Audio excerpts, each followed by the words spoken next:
Ladies love the skin. Ow. Bring it a little bit closer. The good skin, that is. That's why having a proper skincare routine is very important, and you need to feel Lapeef. The process is so easy, just 4 steps. You got your daily face wash. That's going to clean your face up nice and right.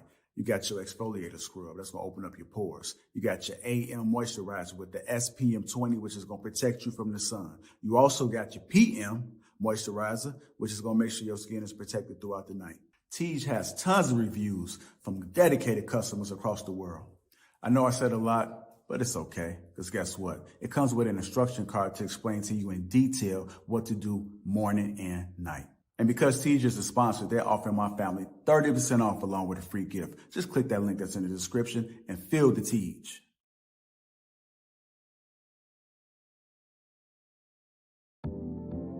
Maintaining your beard isn't just style, it's self-respect. A well-groomed beard boosts confidence and leaves a lasting impression. Elevate your look. Embrace the importance of beard care today.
No time.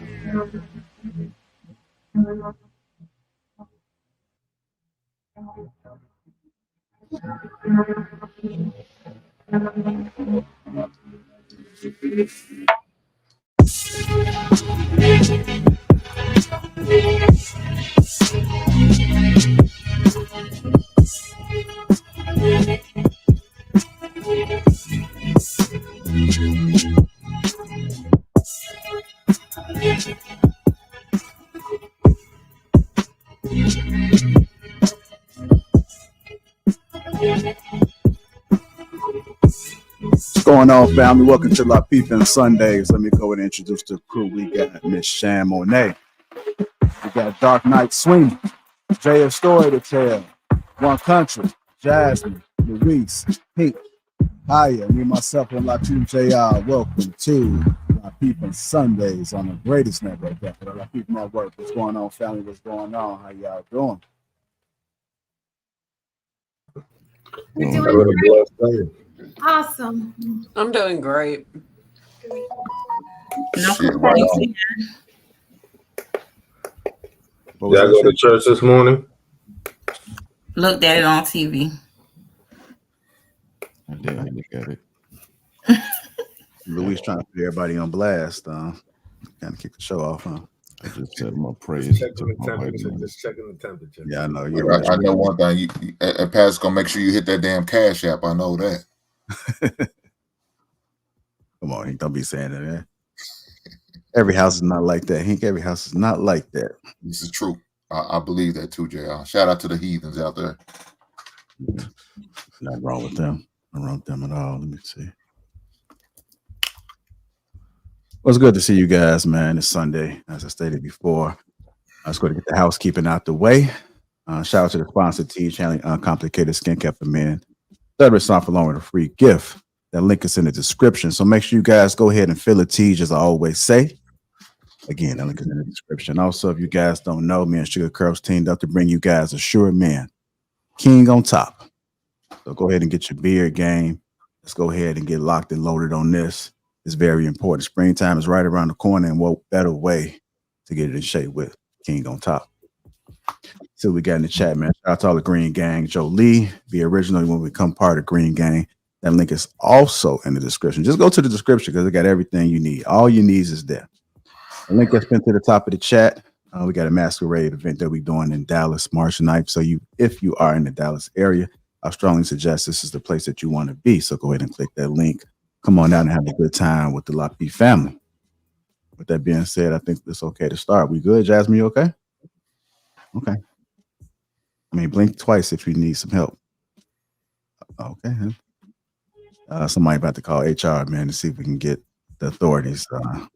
Jasmine might be in distress. I'm good. God damn. I'm still like adjusting to the day. I didn't get up until like an hour ago. Well, you got some good sleep then. For an hour ago. You on East Coast time? Yes. Oh, okay. God damn. Shit. I wish I had that opportunity. Just Sam was going to just sleep it their way. Well, you made it. That's all. That's all that matters, man. That's the most important thing. That's the most important. Yeah. I'm thinking about growing my hair back, man. Put a 1 in the chat if you think I should go ahead and grow my hair back out. That's right. Let it grow. Yeah, we don't need it. I can't say I ain't. don't need it. On the Thursday show we was talking about, I know Lego was saying he used to have curls, so I said, I don't know what Lego's talking about. Let me show him what some good hair look like. So watch out, Luis. You got some competition. Slowly but surely, man. I'm gonna go ahead and let it out, man. I'm gonna let them butters out. Okay. I guess that joke didn't hit. It wasn't a joke. I guess Are you ball by choice? Yeah. Oh, I don't know. I don't know. Yeah. No, same thing Lego said. Ball by. Don't get them lying to you. Time in Chicago. I mean, I just didn't know that was a thing, you know. There's no such thing of as ball by choice. Yeah, no such thing. In the name of Jesus. You know, like the one thing that Lego did say that was correct is that when you are bald for so long, the hair grows back, it does irritate you. It is an irritating feeling because your head is just not used to having that hair on it. So that's probably about the only thing he said. But him actually saying he can grow it back, he can grow it back. But I don't think that he will have the lining he desires. But I mean, he probably has some hair there. I mean, look at Chico Bean, right? You can grow the hair. Doesn't necessarily mean there's gonna be the exact look that you're looking for. You have to create a different hairstyle, a modern hairstyle. He'd be out there getting them. reverse bowl. Nah, Chico Bean, that's what I'm saying. He's growing a toilet seat. Yo. Not the That's a straight toilet seat. Yo. Yo, they got surgeries for all that now. No, they don't need no surgery. Yeah, one of my homeboys go to Turkey. He got a full head of hair now. Okay, well, I need to go to Turkey then. So I can that is really the not flex. what you think, man. It's not what you I'm think. just saying. You got It's dudes. his hair too. It's growing out his scalp. Part of his hair will be thick and luxurious, and then the other part would be like dick hair. Yo. Like, you know, it's a different. It's a different. I'll say somebody that had the hair transplant. It didn't look right. So you like you got dreads or something. Well, you do got dreads, but what is that on your head? That's the headphones? Yeah. I got headphones on. It's cold in this room. Okay, so I got you. I got to dress warm over here. He's just trying to survive. Just trying to survive. Won't you get your heater, Sweeney? I ain't in here enough to have a heater in here, man. I got you. You need to trick the power out. He look like a Eskimo. Right. Because apparently, so when they built the house, like they said, I called them out here because I'm like, man, the front room of my house ain't getting it's not heating up in there like the rest of the house. And he was like, so apparently they have to do like an air balancing, some shit like that. So they said you can only do that in the summertime when they run the AC because in Texas they built the houses for AC, not heat. So they have to wait until the summer to get a temperature of all the rooms, and then they can move the air into the rooms that are lacking like airflow or some shit like that. Is your front door facing north? It doesn't affect you when you need air, like when you need AC. It doesn't affect you, but it's hot. It's hot as hell in here in the summertime too. It don't make sense then. That don't make sense at all. Then they fucked you. They got you though. No, is your front door facing north? My front door is right next to this room. I don't know if we're facing. No, hold on, wait. All right, so I think we're gonna go ahead and try to get the show started. What direction I'm faced in? You just need to weatherize your front door. He said, "Get him a heating pad." Get your heating pad. He said, "Get him some milk." $17.99. Walgreens. Okay. Hey, what a compass at? If I see Sweeney on Thursday night with one of them liners his blanket, man, I'm gonna fall out, bro. I promise. Oh no, man. Hold on. Wait a minute. What's the temperature where you at? Oh no, he got one? Oh man, it's bear down around here. How can you believe it, Jesus? It's bear down around here. We don't do lions. All right, let's hold on. Linus blanket, like Linus on Charlie Brown. Yeah. Oh, wait, what? You don't, never mind. Yeah, too old for that one. I'm too young for that one. I got you. Hey, let's go ahead and get Shannon. Shannon, you okay? It's okay to laugh with us now. She's so bougie. Real stuff. I laugh when I find something to be funny. Oh, okay. Well, excuse us. I'm joking, y'all. No, you're not. No, you're not. I think you dead ass. Like I seen the videos. Yeah, apparently my front door faces northeast. Shannon even strolled different with her sorority. She got to be the odd one. She strolled much different than everybody else. Got to stand out. Just so y'all know, Kaya like a little spice, so she don't mind if it elevate. I know we do have balance and fee off today, so they are the more kind of soft ones. So we can go ahead and get ratchet a little bit today on this Sunday. Well, I was saying, I'm not calling you ratchet. I'm just saying because balance and fee are not on today, we can spice it up a little bit. No, you fine. I just laughed because it was funny. Okay. See, Sam? See? Hey, JR, when you bringing back that girl from Atlanta from last year's show, the Sunday debacle? Oh, that's what he asked. You talking about the coffee date? Yeah, the coffee date one. Oh, Yeah, so that's what we're talking about. Yeah, I mean, she in Jamaica right now, so we sent it to Jamaica. yeah, I So, sent it. yo, I Hank said can't we, wait to man. I ain't be said on he gonna get a bus alone. I said we. Hey, No, hey, yeah. Luis, I told him I was mentally ready. I'm mentally ready for it now. I think I can handle it, man. We're going to go ahead and put that call in out for you, Hank. You know, we have to spread the news and let you know that you are officially ready for her. So we'll see. We'll see. You know, she kind of act like Shannon a little bit. Sometimes she just be too bougie. So, okay. Hey Hank, I just put it in the back chat what that dude told me, kind of like what it describes.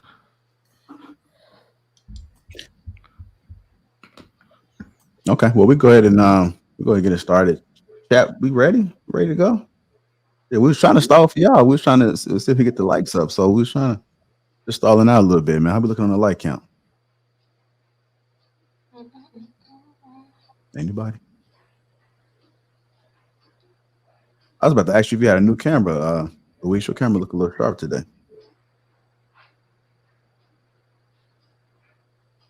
Whose camera? Yours. Oh, yeah, it's a feature. We got the AI technology, boy. Yeah, that dude lied to you, man. Helping everybody out. He got you. That's some bullshit. I'm gonna have a home improvement show on Wednesday, man. I'm gonna definitely talk about this. What you just sent me. All right. All right, we're gonna go ahead and get it started, man. Let's hit the like button. Also, make sure you subscribe to the channel. It is very important. Go ahead and share the stream while you are at it. And again, shout out to the sponsor, T Chanley. And also make sure you guys get that Assured Men. Come on out March 9th. Link into the top of the chat right there. I'm the Dallas to this masquerade. Let's get it cracking. I came across this video. Somebody put it in the King Talk chat, actually. Go ahead and play it. We'll talk about it. Why will my daughter come first?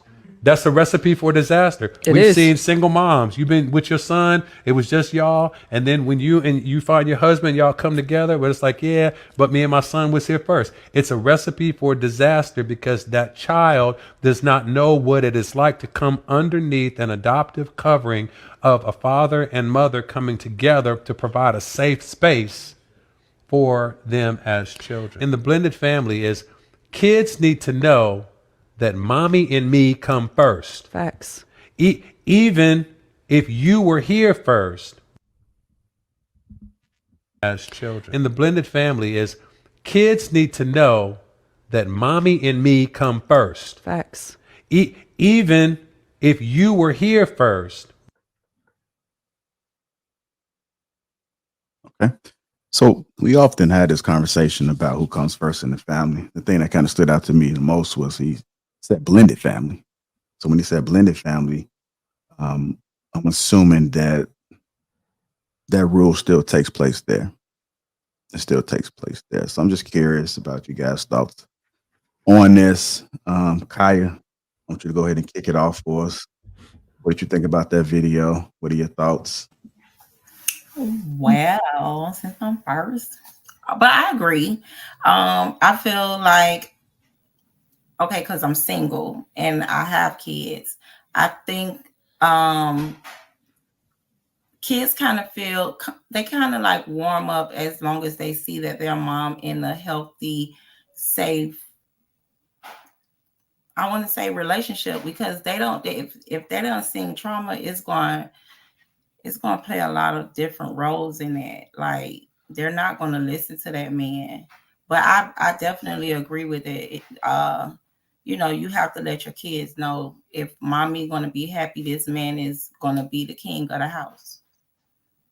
So does that come before marriage or after marriage? I always say, while you dating, you're practicing to be married. That's the goal. So does your kids have a say-so as far as who you date? No, unless they feel completely uncomfortable. Okay. All right. Jasmine, what are your thoughts? Yeah, I'm coming to you already. I don't know. I mean, I don't know. I don't have any kids, and but I would say, just from observing from the space of like my mom having, different partners and stuff, like in the times when we were situations, because she's never been married, it was just like, I feel like whoever that guy was, she was more so like head over heels for that guy. Not to say we were neglected at any point in time. It was just that like she just was more like, hey, this is who y'all dealing with now. Y'all listen to him too and stuff. And there was always that inferiority conflict I would see with my brother, where he was just like, no, I'm not listening to him. I don't want no parts of him. Like he always just rejected the idea, and it didn't really matter to me. So I think she definitely should have put more conversation into like, hey, my son is really important to me. Please try to make him feel comfortable, because the guy most time would be like, I don't care that little nigga don't want to listen. Like, I don't care that he ain't trying, and he would just be like standoffish. So there was no bond, no relationship there. So it definitely should have been a conversation between all of them at points in time. Like, it didn't matter to me. I was raised by my grandparents. But for him, I could see where that kind of affected him in his life. So that definitely should be a thing where if you're going to be dating, you're going to be, having different men. And I like that you asked that question, like I said, before marriage or after marriage, because I really feel like she probably shouldn't have been doing all that if she wasn't marrying these dudes, because she was a little unstable. Like, she was all over the place. So I'm like, you don't know if you're going to be with this dude next year, next month. So don't be trying to lay these laws down unless you know for sure this is the man of the house. Like, this is the king of the house, or this just passed by Betty. So, yeah. Let me know if I talk too fast. I talk really fast. No, you're just trying to get it all out. I get it. Yeah. Just want to make sure you don't miss nothing. So I'm working on it. I'm working on it. Shop spray. It's just a random question for you, Jasmine. If you were dating somebody and you knew they was the right person, how soon is too soon to get married? Or what does that timeline look like? How soon would you get married if you was really feeling me? If it was really feeling me, I would get married within like 6 months. I feel like that would just be, I don't know, I would be really impulsive in that way. And I feel like he would get way more from me if he went ahead and just put the ring on it. Like, the longer you make me wait at this point now, especially now, if I meet somebody now, like, if you make me wait longer than a year, like, I'm over you. I'm so desensitized to relationships now, and people taking 5 years, 6 years to make a decision. Like, it don't take that long. It's crazy. You make me think it's me, and I know it ain't me. Don't do that. Okay. Go ahead, Jay. Your thoughts about it, bro? I mean, once again, it's hard. Kids is like my blind spot. I don't have any, but I mean, I've dated women with kids. And I think in a lot of cases, sometimes I've met their kids too early. But when I have done it the correct way, I feel like it's a balance, because you don't want to bring somebody into the situation where you telling them like this is the new authority, and the kid, if they've been there before, like Jasmine was explaining, you're not gonna just give this authority to somebody that you really don't know. So I mean, I think like me coming in as the man to a situation, I'm moving in with kind of on eggshells. I'm not just, this is my house, this is my one. I'm not doing that. I'm working with them. I'm essentially negotiating with the children, because they're going to be there if I'm not. You know what I mean? So I'm kind of like working with them. And in my situation, with the daughter, that was the case, they warmed up to me. So I think it's I think the parent needs to prepare the kids for that. You understand what I'm saying? Like, don't just say this is the authority figure. You kind of slowly work them into that. And I have a question to that too. Like, how does that work when you're like a woman in a situation and you're dating a guy that has kids? Because I've dated a lot of guys that have kids, and most of the time the kids are just very like disrespectful, like towards me, I guess. I don't know, especially the daughters. And it's like, no, this is my daddy. You can't be around him. And how do you deal with that? I can answer that question. I'll sit back and talk to the dad first, because at some point kids should respect all adults. So I mean, if you can't get your child under control, I don't think I can stay in that relationship, because 9 times out of 10 it might be the mother telling that child, you don't have to listen to her, she's not your mama. But me, if you're in my house, you're a part of my clan too. You gonna listen. If it's time to go to bed, I'm gonna tell him, because I don't want you to think that I'm not taking nobody's spot as a mom, but respect me like I'm yours. Because if something happened to you, you're in my care.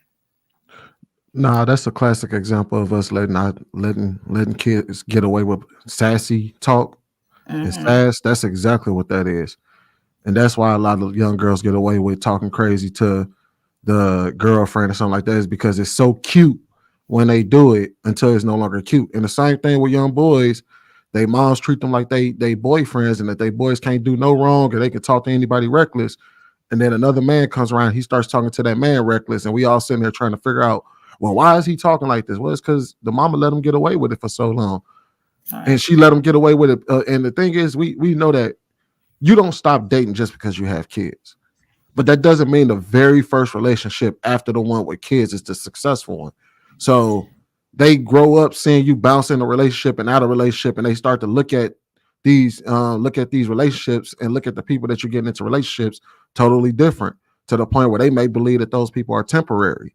So they don't care about how they talk to them, because you're only temporary in my parents' life and in my life anyway. So why should I care?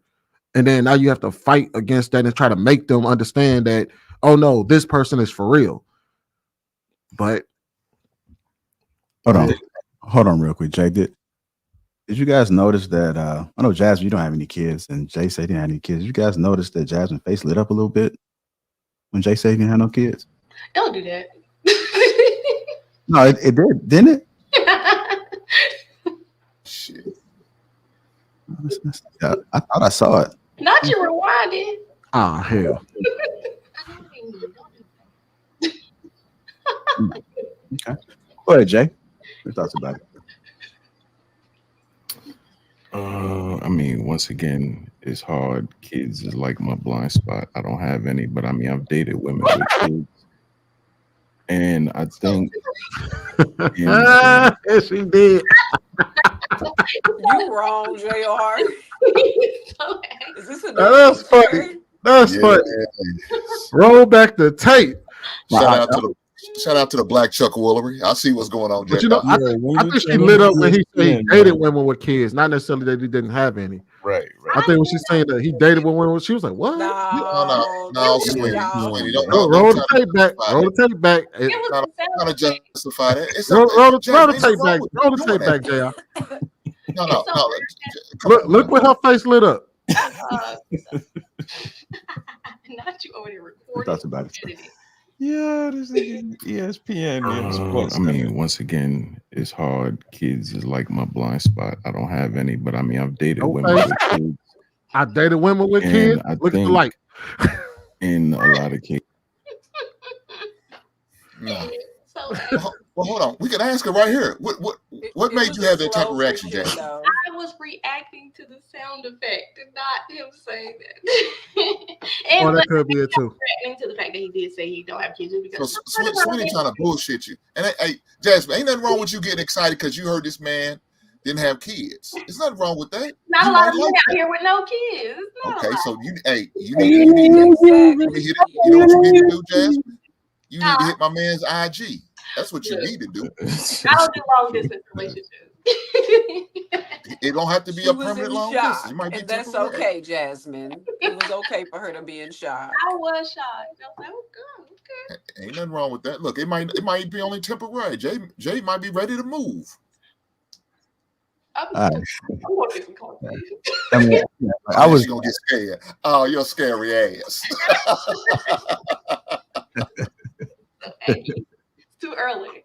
That's a real man. All right, let's go ahead. I don't know who threw us off, but mommy and dad. You did? I was. You asked Jasmine an extra question that threw everything off. I was like, huh? Look, I'm gonna try to get us back on. Let me answer this question. Anytime you go into a blended family, the order needs to be set. Whoever has the kids, and if I'm going to a relationship with my woman, I have to get my son in order. If I'm going to a relationship with a woman, she has to get her kids in order.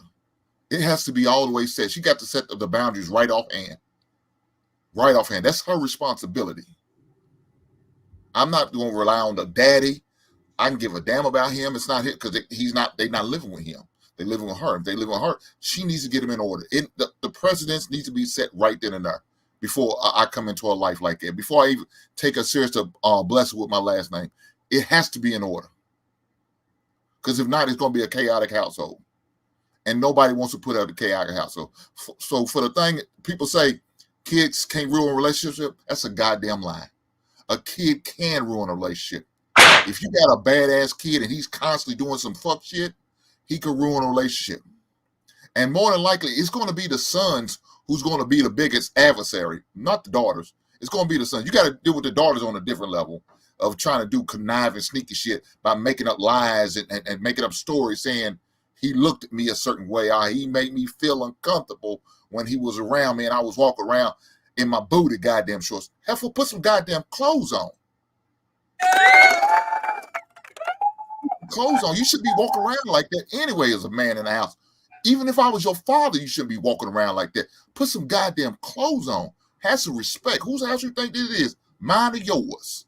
So the more than likely the son's going to be the one going to buck. He's the one you're going to have to probably have the most issues with because he's going to be ready to buck up to you. And now what you going to do?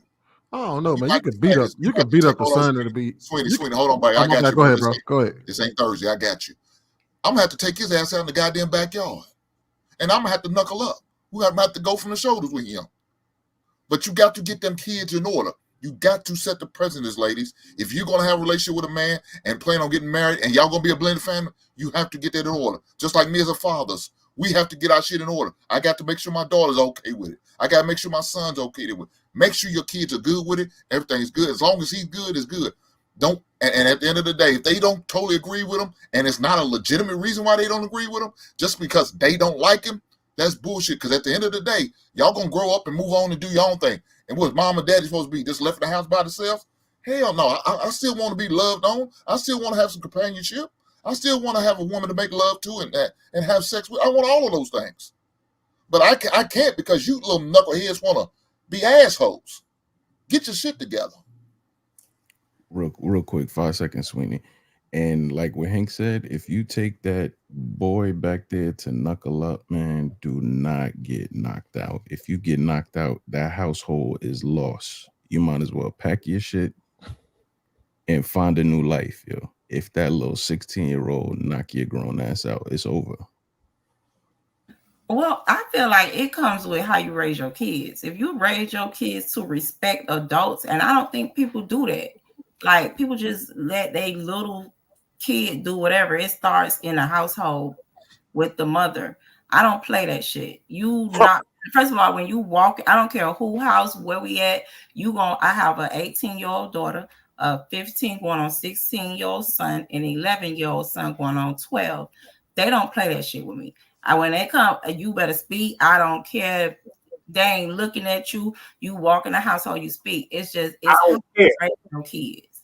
So for it to just be like, no, you can. And then even with kids saying the wrong things, I work in a child protective service field. What? My kids know everything. They know how serious the shit is.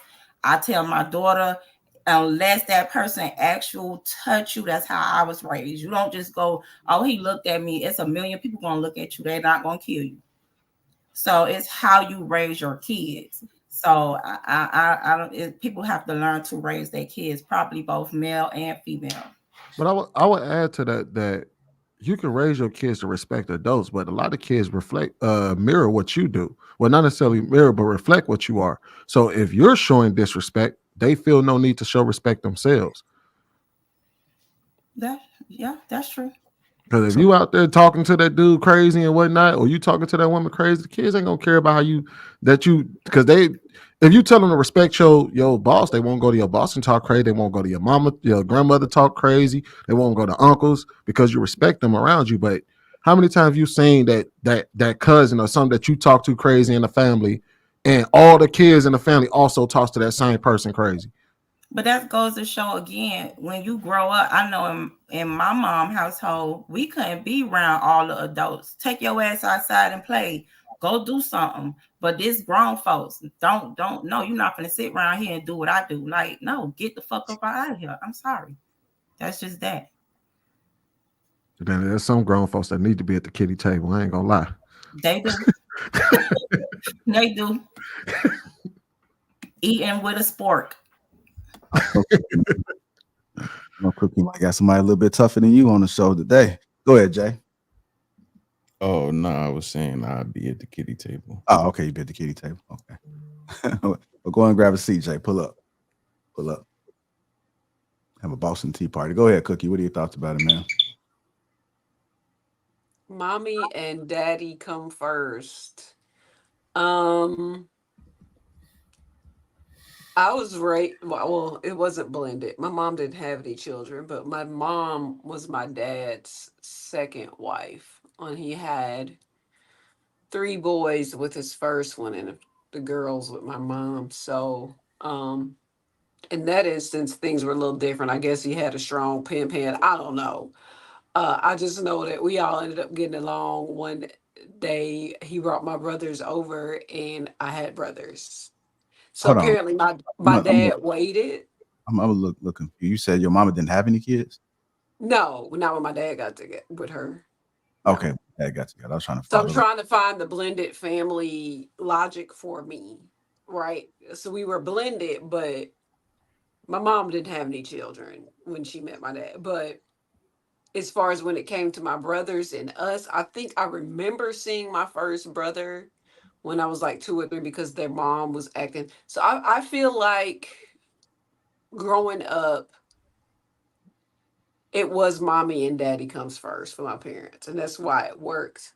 Because kids gonna come up with schemes just to get what they want because they're children. They don't have anything to do with them being evil. They'll play parents against each other. Um, I grew up in a 2-parent home, but as far as my dating life goes, when my daughter was younger, she'll be 20 in June. But when my daughter was younger, when I dated or went out, my mom and dad kept her. So it was a thing where I get to test what I was doing. I was very, very blessed to have a strong village. So I don't really know. I just know that my dad would talk to me and he'd be like, if you go make sure that's who you want to be with, and we can all meet. He can meet me, he can meet the baby. And that's how I grew up. So I'm assuming the connection with me and the other adult has to be strong, and then you bring in the child and see how that works. But I know for a fact mommy and daddy come first because my dad used to tell me all the time, me and your mama gonna be together. Y'all are extra. So yeah.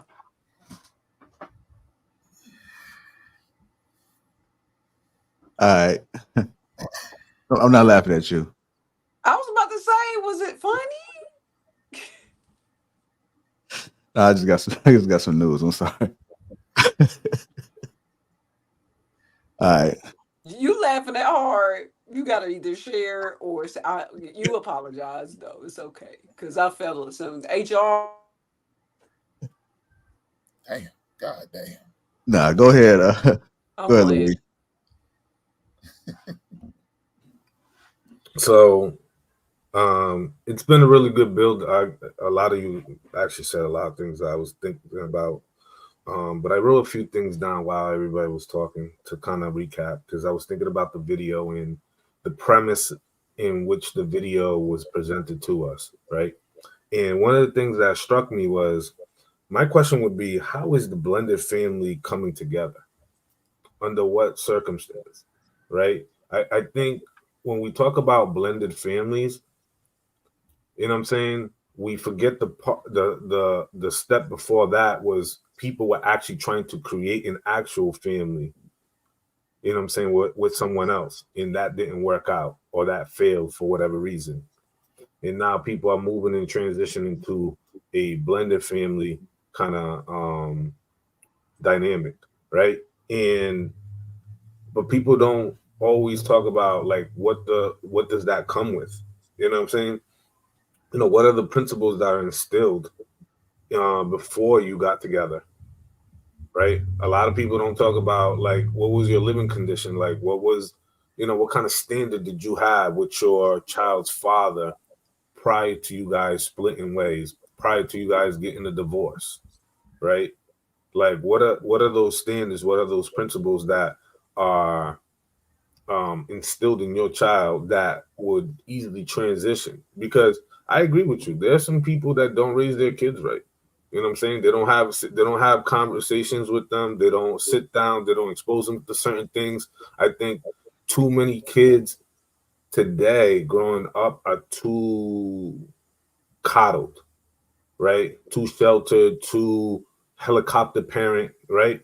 Meanwhile, across the pond and across the world is a child that's the same age as your child that probably knows twice as much about life because they are in constant conversations with adults that are teaching them things, you know what I'm saying, instilling things into them, boundaries, principles, respect, morals, and things of that nature, right? And when we talk about blended families, I don't understand, like, you know what I'm saying, especially within our community, right?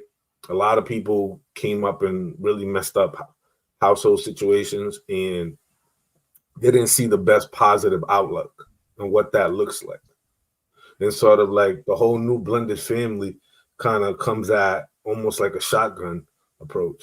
It's really more of a shotgun family because there are still things that haven't been ironed out in terms of how people choose to raise their kids. Because what if you get with somebody who elects to raise their children Christian and somebody else wants to raise their kid, I don't know, Catholic or, you know, Muslim, right?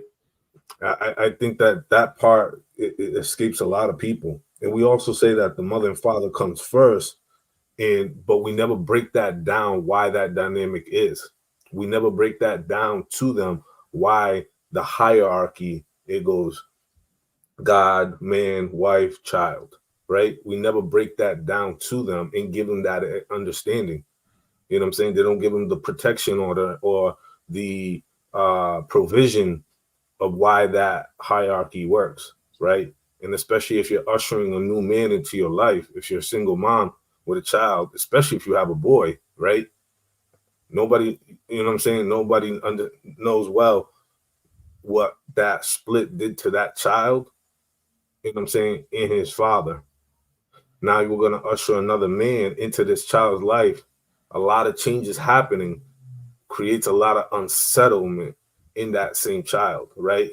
All these different emotions going up and down. But we're going to tell them, you know what I'm saying, this is the new law or the new sheriff in town, right? I think that we're kind of approaching it from rather a more nostalgic kind of way of thinking, especially today. Like these kids today are way much different and have way so much more access and are easily impressionable by a lot of things that they see. Now they're over heightened, right? And I'll land by saying this. If somebody's gonna come into your child's life in that, I think there are certain steps that you gotta make sure that you're doing before that get that. I usually tell people like, yo, don't meet people's kids until you cross that threshold that this is a secure relationship and you discuss certain things about boundaries, about respect, about where things are going and the expectations. You shouldn't be seeing in meeting people's kids. Far too often growing up, I've seen in other people's households a revolving door of men coming in and out, in and out, in and out, out of people's homes, right?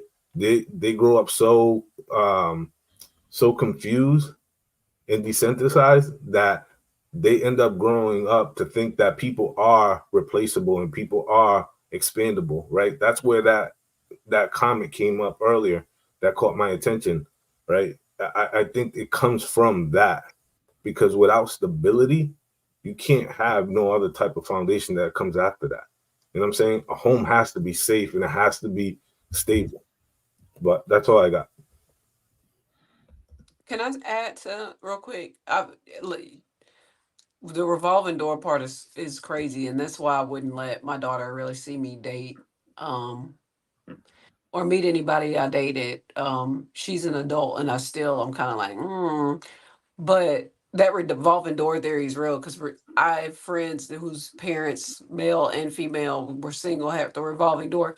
People that had the revolving door exposed to them usually grow up and need a revolving door. Like they feel like that's life, unless they maybe go get therapy or something. But yeah, that's true. And our kids may be coddled, but they're also overly informed about the wrong things that they shouldn't be informed about, and they're in adult situations. They're forced into adult situations. They have access to so much information, the wrong information, and it makes them little jerks. I talk to them every day. They are like, and they'll go home and act a different way. You'll think that your kid is like this little angel because when they're at home, it's like, oh yeah, mom, yeah, yes ma'am, no sir, and then me, the educator, gets them, and they in the hallway cussing. They cussing in front of me. They cussing at adults, and it's just like you just never know. We raising some little I ain't gonna say bipolar because that's a mental disorder. Two-faced children, and you gotta have access, and it takes a whole village, um, to really know your child. Like Luis was saying, and get involved with their school and stop questioning their teachers so much, and ask more about what the adults saw and what happened. Because when I was growing up, it was always, if I was in the office, my dad would came up there and be like, what did she do? He wouldn't say anything to me.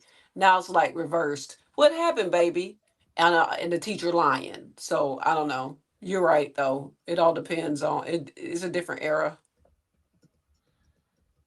All right, go ahead, Shane Monet. So I kind of agree with everybody. Well, first and foremost, your kids should be well disciplined. You shouldn't even have an issue when it comes to discipline, when it comes to your children, because like the others said, your kids should respect all adults. Now, as it relates to a mom and dad figure in the house, and your kid is not used to that, then you should definitely sit down and have a conversation, but only when you are serious, to the point where you guys have gone through that phase and you know this is the one and we're going to move forward. None of that playhouse, all that. You know that you're serious. Let's move forward.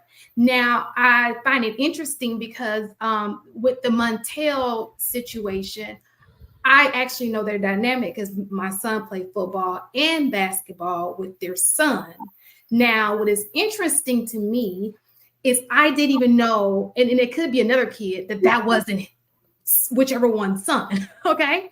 And that's important because whichever one is the co-parent, they don't treat the child that way. For me to not even have known that they were a blended family is amazing because they're very supportive. They're at every game. They show up. They're involved in every which way possible. So I think that that's amazing in itself. So when we're talking about this, it also comes to the parents, how involved they are with it. So for example, if I have kids and I have a man coming into my house, he is the man of the household. I would teach my kids that he's the man of the household. But in return, he must treat my children as if they were his, if that makes sense. It should not be he should be the man of the household, the father of the household. Even though he's not their biological father, my kids are very involved with their father. They'll know the difference. But he should also be very involved with the kid. And I think that relationship also makes a big difference. It shouldn't be a standoff relationship. They should have a positive relationship. She should treat him, kids are kids. Your relationship with your spouse or your significant other is totally different from your relationship with your kids.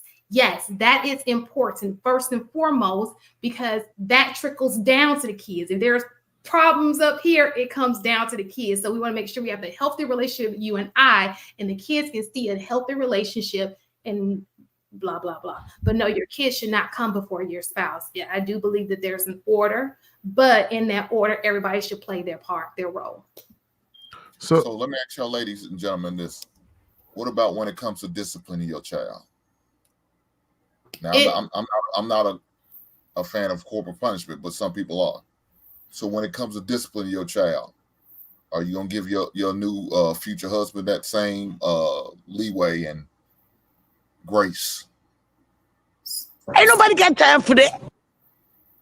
It just so I think Kaya has kids, but I say so for me, if I trust this man, anybody could answer. Don't man or woman. I was saying that because I have kids. I don't know if anybody. That's what I'm saying. Okay. Yeah, I was gonna say, my stepdad was able to whoop my ass, and I'm able to whoop my stepkid's ass. So, can I say something? So absolutely right. I think that you should be able to discipline your kids. However, when you're getting in any relationship, if y'all have kids, listen to me. If you don't have kids with somebody, you're about to marry somebody, you need to sit there and talk about these things before you get married with people. Because people divorce after they have kids because all that is not aligned. Okay. So we're talking about blended families. You should also do this when there are no kids involved yet. Okay. So when it comes to disciplining your kids, yes, he should have. If you trust him to be the leader of your household, he should be able to discipline your kids accordingly. But before y'all even get to that point, y'all should be talking about these things. How do you do this? How do you do that? Blah, blah, blah. Because you, like I said earlier, you have to, me as a parent, we have to set precedents.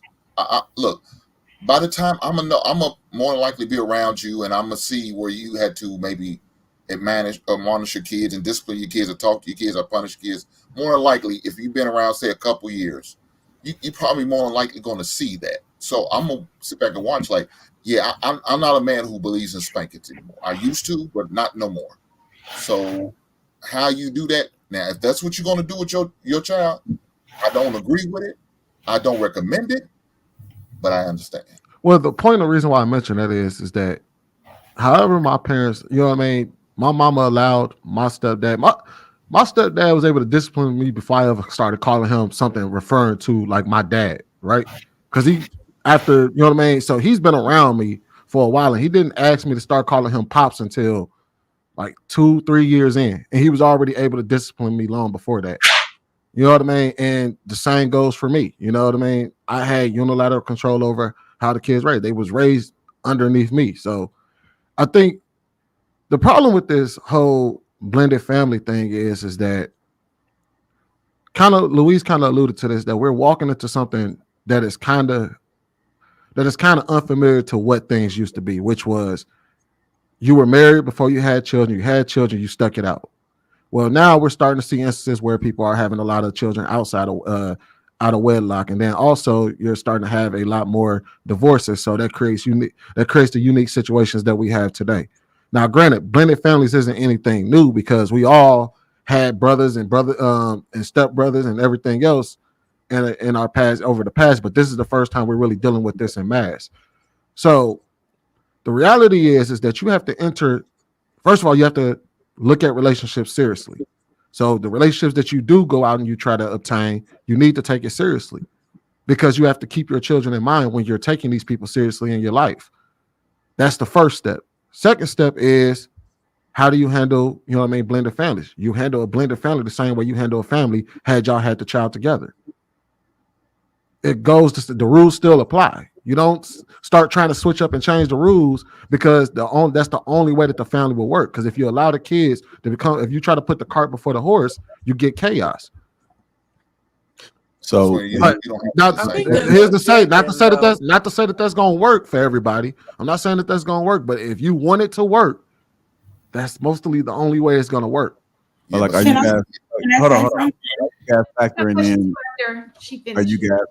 in the other parent? You know, particularly a father. That's why I say it's not the same. Well, the thing is that also because this is a breaking up of the family, the other parent has to also be understanding of the things that goes on in that household. You can't, if you don't want the family to be broken apart and you don't want other people raising your kids, then 9 times out of 10, you better be very serious about the partners that you pick and the people that you make babies with. Because if that is the case, the reality is if that doesn't stand the test of time, you got to understand that that person is going to move on and that kid is going to be under somebody else's house or no house. We don't know, but we can't expect people to say, I'm not going to be with somebody for the rest of my life because we had children together. There has to be a level of understanding for all adults involved. And that's the reality because we created it. We didn't have to have this reality. We made it our reality. So because this is the new reality, we have to live with a lot of things and make concessions. If you're not willing to make the concessions, either one, don't have kids. Two, don't have kids outside of wedlock. Three, don't have kids outside of wedlock and get divorced. All right, we're I gonna go think to that hold on. We're gonna go to Kaya and then Country and Shannon. We're gonna finish it off and move to the next topic. Go ahead, Kaya. Okay. To piggyback what Hank said, like with the discipline, I believe in it. HINK. Oh, I'm sorry. I ain't see it. Oh, excuse me. I forgive you, man. But back to what you were saying, I believe in the discipline. My thing is I don't whoop my kids, so I have conversations because they are more understanding. What I say goes. So I don't mind my partner to go in and say, "Hey, you did this. You supposed to clean this." I don't have to go sit down and tell your mama every 5 seconds that you need to go do this, you need to do that. Again, that plays a big role in how your kids are not well tamed. I would say well tamed at home with their mother or their father. They just don't want to listen to the girlfriend, the wife, because they feel like that's not my mom, that's not my dad. So, I mean, I don't believe in whooping my kids because I don't whoop my kids. I'm not putting my hands on nobody else's kids, but I definitely will sit down and have a decent conversation with my kids and your kids. And I rock with that. I think, and the thing is that especially in today's age, it's not that hard to find people that don't want to whoop your like you. That's the part of the vetting process. How do you like to deal with children? Because you can run into a lot of parents, male or female, that don't like to whoop their kids. So like we sit here, we try to figure these things out after we make decisions. Oh, well, I really like this person because he made your pussy tingle. Excuse me, this is Lapeef-ing Sunday. Made your lady parts tingle. He made your lady parts tingle, and now all of a sudden you feel like you're in love with this person when that's a conversation you should have had beforehand. Is that, hey, how do you discipline your kids? Because at our age, more people are starting to have more people have children than don't. You know what I mean? When you start hitting above 30, maybe 40, you start recognizing that people have children and other people more children than they don't. And that's a question to ask. What do you think about discipline? How do you discipline your kids? And if they disciplinary tactics line up with yours, bam, you got something there. But if they don't, like, man, I don't think I can rock with that because I don't know how you would treat my kids, especially when they're kids that don't belong to you. How you would treat my kids in an instance where you feel like a whooping needs to be had or something like that, or corporal punishment need to be had. So just find somebody, have those conversations and align yourself with like-minded people. Yeah, that's easy. There's 2 points I wanted to make. One was I was thinking like nobody has mentioned the other parent until a minute ago, when JR did. But me being a female, I'm surrounded by males my whole life and my sisters. My dad and my child's father uh came up to me and we made a decision that whoever I'm with, they need to get in contact with her real father for disciplinary action because I have a little girl. But I had a little girl, she a grown woman now. But the reason I want to go into that is because we're acting like it's just smooth sailing. We're saying kids, kids, kids. A man with a little boy going into a new relationship is much, much different than a woman with a little boy going into a new relationship, which is different from um, a woman that has custody of her kids or a man that sees his kids on the weekend. There's so many different factors to this. We could talk about it all day. I think the key foundation lies in preparation and talking things over early and not exposing your children to someone so soon. I see so many women that are so honky dory about bringing their kids to a new guy. Men not don't necessarily have primary custody most of the time, but if so, they don't have this as big of an issue. It's like every other weekend, whatever you decided when you didn't whenever y'all broke up. this is a bigger issue for women. I think y'all, we have to understand that we just can't willy-nilly introduce people to our children, boy or girl. That's a double standard. We just don't have it like that. Sorry. All right. Go ahead, Sweeney. I was gonna say I don't think it's a bigger issue more than it's a unique issue, because one of the things that Hank spoke to is that as a father, even if the children don't live with you, I think those women who get into relationships with because us as men, there's a way we can handle boys or kids in a household that we live in that may be a little bit easier to handle than, for instance, a stepmom who doesn't live with her bonus kids, right?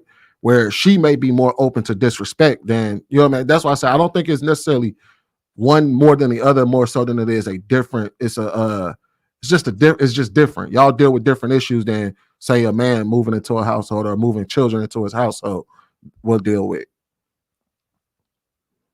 Okay. Shannon, did you want to say something? I did, but it has gone so. But I do want to say this. I see what she's saying. It is different. I think that you should be mindful about the people you bring into your household. Do a thorough check. I get it, because women are vulnerable. We are the weaker vessel, as people like to call us. And so you want to make, and kids are weaker than us. So we have to make sure we have, people who can parent our kids successfully. I would also say that with men, because you'd be amazed at how trifling women can be against your children. So I think both, yes, I think more pressure is on a woman because you're supposed to be the weaker, but I would say for men as well, please choose your female counterpart wisely, because that she's going to be in control of your, because most of the time women are with the kids, right? Even if it's the step kid, it's the woman who's with the kid. So you just want to make sure that it is that way. And you guys gotta look here, this all this mama got full custody, y'all better start letting them men keep them kids. Half the time, not some of the time. My daddy wouldn't let that happen. Huh? My dad wasn't gonna let that kids happen. off. Shan trying to pawn the kids off. Do you hear Layla? That she's one of them. Okay. Them kids too. You can get them. Like, listen, don't put all that on me. Take them. Listen, y'all better start choosing these men wisely. Ooh, my goodness. Your He's a good dude. Of course, obviously, you want to be married. I agree, that marriage. But when you're sleeping around, whatever, y'all please choose these guys wisely. This is ridiculous. All of this, I gotta do this, and not if you just choose wisely. Think also in the beginning. I think also another component that we haven't brought up or talked about, and I think it kind of went slightly under the radar, was that even if you find a way to cultivate that type of environment, that type of household, or you're still trying to figure it out as a single parent, understand that even if you instill the best standards and morale into your child, please understand that 8 hours out of the day, 5 days a week, they are out of your sight and out of your care, and they're in the school system with a bunch of other kids who don't have stable homes, who don't come from the type of background or the type of stability that you provide your child. And understand that a lot of those things manifest itself in influence and infiltrates into other children, right? Have you ever seen videos of these teachers like that? Like, they're just quitting. They're like, I can't do anything with them. Like, I try to talk to them. I try to reason with them. They're fighting. They want to do this. They don't respect authority. They don't respect adults, not even their own teachers, right? You threaten them with detention or an extra book assignment, and they just cough at it. That is what's happening. You know what I'm saying? We see those videos. They go viral all the time. There's tons of them, of all these kids acting up in school systems and after school, right? So where are their parents? Where is the discipline and all these things that we're talking about? All these intrinsic values that we're talking about is clearly not in the school system. They questioning the teachers. Real fast. to do, people do is when they have little kids, they don't discipline their kids. You have up until 7 to instill some hardcore discipline into your kid. After your kid gets to like middle school, it's done. If your kid is acting a fool in middle school, it is a wrap. He is already in his mind. You know, now some kids go astray and you can bring them back because of peer pressure or the environment. But if you just got a bad kid and that kid was bad and you just let it keep on going and now he's in middle school, he's going to be bad for life for a little while. It ain't nothing you can do as a parent because so you have to tame that kid from to 7 years of age, lay that foundation out, keep it going, because once they're in middle school, I don't know what about middle school that's turn up time. I'm finding myself, but that's when you're gonna find out what you got. Go ahead, Jay. I know you want to move on. I was gonna say something, but no, I'm sorry. good. That's the teacher and me bringing it. People, if you dating somebody, you need to ask 1,000 questions during the dating process. You don't need to be sitting up there talking about, well, I go to church and I talk in tongues, and a big plus is I'm a member of World Change. Oh, praise the Lord, I done found my husband. You might have found the devil. Now, hold up a minute, girl. You need to ask some questions. Y'all need to sit down and go on a whole lot of dates. What's your name? Is that your real name? Do you have your daddy's name? When can I meet your daddy? Is your dad and mama together? How do you act when you get mad? Do you throw things? Do you cuss around? Do you beat up on people? I need to know, do you have a job? Where do you work at? How much money do you make? How long you been working there? Do you have a bank account? How is your credit? Can I see your credit score? Do you have a house? Or you live in an apartment? Do you pay for your gas in your car? Do you live with your mama and them? I need to understand what you're doing, what you like to eat. Do you plan on being fine like that all your life? Or you plan on getting big? How many children do you want to have? Will you get upset if we don't have no kids? You plan on having an inheritance? Do you have insurance? Can you pay for your funeral if you were to die today? All right, that's not for us to discuss. It's just something I just wanted to play. Get your minds wondering. Very good questions, though. Phenomenal Shout out question. to Eric, $49.99 super sticker. Thank you for that, sir. The dating pool roast reactions $5 says for hink line ass. Eric, $1.99 for Ek Country Cookie, and then the dating pool roast reactions $5 says both people should decide upon a type of discipline before they blend. Physical discipline should be off the table with blended families. I guess some people can make a strong case for that, but not Sweeney. Sweeney said it's okay, it's all right. You're up in my house, and the way I was raised, and so that's the way you're gonna be raised. People, I don't get why it's so hard to find. Like in today's time, so many people don't use corporal punishment on their kids. That is not even that hard to find anymore. Like I barely whoop my kids because most of the time you don't have to. So while we sit over here trying to pretend like, oh my God, that's the end all be all, it should not be that hard to find people who don't beat on their kids. Well, that's we don't need to. First of all, we need to stop using that word beat. That's what we need to yes, stop doing. spanking, not beating. Yeah, that has to be Spanking, different. not beat your I'm just saying, like we sit over here and make this harder than it has to be.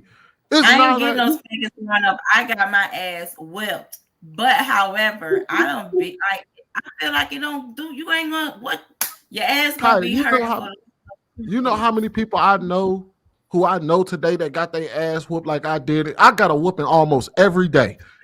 They had to whoop me at the beginning of the week to make sure I didn't get into no trouble for the rest of the week.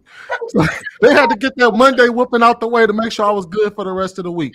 And I had people who got whooped just as often. Your ass. No, I was a habitual shit starter, and I got in trouble a whole lot. I ain't gonna lie, I probably deserve like 90% of the ass whoopings I got. But like, it's not that hard to find people that's like in today's time. That's not hard because most people, even when they got whoopings as kids, a lot of them don't use corporal punishment today. So, and that's a conversation. How do you discipline kids? Thank you. The pastor said everything. Like those are things that you're supposed to ask. Yeah. This is common sense when we're talking about finding relationships. Yeah. I wanted to say something about that. I saw that on social media and reposted, and a lot of men didn't agree with that. They was like, "Well, why you gotta ask all them questions?" Because hell, I wanna fucking know who I'm about to give my life to. Like I'm asking every question Do your feet when you enter the bathroom between your toes? I want to know all of that because I don't want to get in the bed and I don't want to get so serious. And then now I'm looking like this nigga don't use deodorant. I can't believe it, Jesus. He don't know how to wash underwear. If something happened to me, if I'm the sole like I'm cleaning, do you even know how to clean? Do you know how to make mop water? Like I'm gonna ask you 1,001 questions. So take me on a few dates. It ain't always about like feeding me because I cook. I know how to cook. Do you know how to cook? If I get sick, what you see? What's your primary seasonings? I'm gonna ask you 1,001 questions. But that video, I love that video because I You watched mentioned it. mop water. How do you make mop water? I boil my water. I put Fabuloso, a lot of bleach, because I feel like your house is anointed. I got to clean my house. Before I start mopping, I take me a rag. I wipe my doors inside out because you don't know who the hell coming in your house. And when I finish, I pour my water on my sidewalk and sweep my. Yeah, I'm doing all that. Do you do the same thing I do when you clean a tub? How you clean a tub? How often do you clean your tub? Hold on. You said that you wipe your door. You wipe door your handles. Yeah, doorknob. My door handle, the handle of my door. handle. Hey, entire door. The handle. Okay. The handle. So before I start mopping with that same water, or I use Florida water. I grew up on that. I put that in my mop water and I clean my outside door. You just don't know who you inviting into your home. I done seen plenty of people actually turn from my door to not come in because I can't have everybody around my babies. I work in child protective service. Like I see too much stuff. I read too much stuff on a day-to-day basis. I'm very cautious about who I have around my kids. Kaya, you know the reason why those dudes have a problem with those questions? Why? You want to know? Because most people aren't serious. Thank you. Yeah. Thank you. That's the reason why they don't want to ask all those questions, because they're not serious. Why ask all these questions when the only thing I want to do is take you on a couple of days and smash real quick and then move on? So and the thing is now when you're talking about unserious people, all those questions aren't necessary. Yeah, Sweeney, I see why you're getting your ass whooped off. You talk too goddamn much. Let me finish asking my goddamn question. What question did you have to ask? How often do you wash your baseboards and your ceiling fans? That's the question you got? That's the question? I'm just kidding.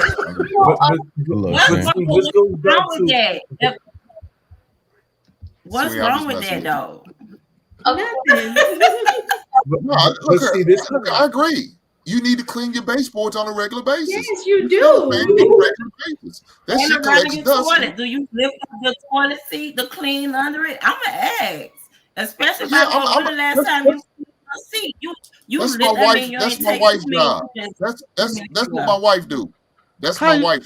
You don't have to ask those questions. I agree with you. You don't even have to ask those questions. Find that out. On your back. How often do you what? I clean my bathroom. I clean everything. I buy like at least 4 bottles of bleach, a big jug. I can't reach my back. I ain't gonna lie to you. I can't even reach my back. I can't reach my back. You got a rag. Put that rag behind you and go back and forth. Swing. But no, I got that. He's talking about the lotion. How often do you put lotion on your back? I can't reach my back. You got a wife? Tell that woman to rub your back down with some lotion. You better call your woman to come lotion my back. We go to the shop at 2 different times. My back. Hey man, that meant I wake up at a different time. Just put your lotion on the wall and just slide up in there.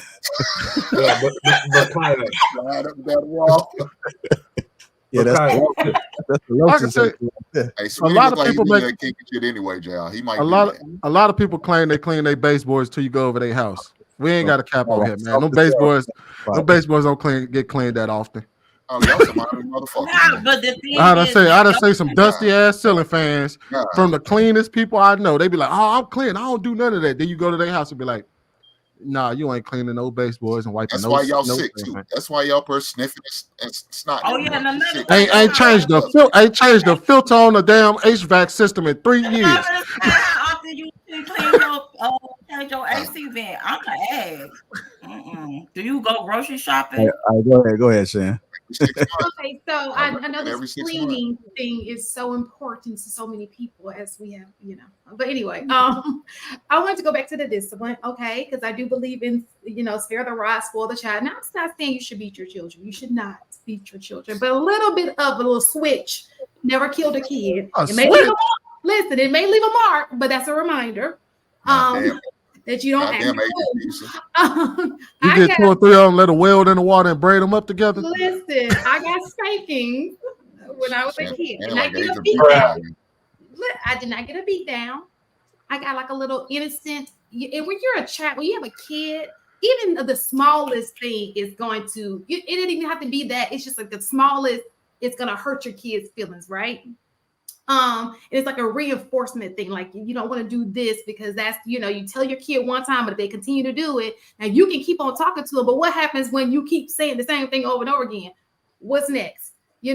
So, and the reason why I say that is something is terribly wrong right now. I see it come in my classroom. Y'all kids is bad as fuck. I can't even say bad as hell. Tell them. I'm in so there. Whatever we're doing now, it ain't working. No, it's not. Whatever y'all doing now, that talk. I'm sorry. If you got to find unique ways to inflict pain, man, that's abuse at that point. No. Excuse me. No, I'm talking about the comment. I'm sorry. I was referring to somebody said catch him out the shower. Look, I'm very sorry. I got that before. My dad used to kill me. Why when I got the shower? That's abuse at that point.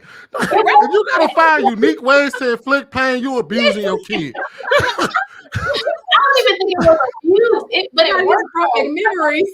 It's perfect memories. Listen to this. That little pain, this is not a beat down, this is a spanking. That little spanking that you gave your kid, they got harder hit on the playground. They hurt because you hurt their feelings, okay? So with that being said, you're not doing it to beat your kid and hurt your kid, like really hurt your kid. That's what I'm saying. It's just like okay, we don't want to do that because after all this talking that y'all doing, we talk in the classroom and they ain't listening. It's just going in and out and they acting a fool. So we just have to, and maybe spanking's not, because each kid is different. This may work for one kid, this may work for another kid. It's not a one size fits all. But you should definitely find creative ways to discipline your children so that when they're not in front of you, they also know how to behave. Sometimes they behave in front of you, but then when they get in front of somebody else, they act the damn fool. So I need it to be universal. When they walk out the house, they act right, and when they walk in the house, they act right. So that's all I wanted to say. Shannon, it's called take away that iPhone and take away that PlayStation 5 and take away those Jordans. But should babies even have that in the first place? Like, we're talking about young people. Should they even have this? Why does your 7? What are you talking about? These kids are born with all this stuff coming out of the womb. Yeah. That's no different. That's no different than us having a sitting span as a kid. Yeah. That's what an iPhone is. It's just another toy to them. No. That's why they can break them so easily. If those were as important to kids as we claim that they are, they would not be breaking them like they break them. So it's like toys to them. They don't see it the same way we see it. Like it's a $900 expensive thing that you need. They look at it as another toy. That's why they grew up with them. Like these kids grew up differently. They grew up with technology. We grew up with sitting spans and GI Joes and what have you. Imagine that you fantasy. You imagine, your little dog.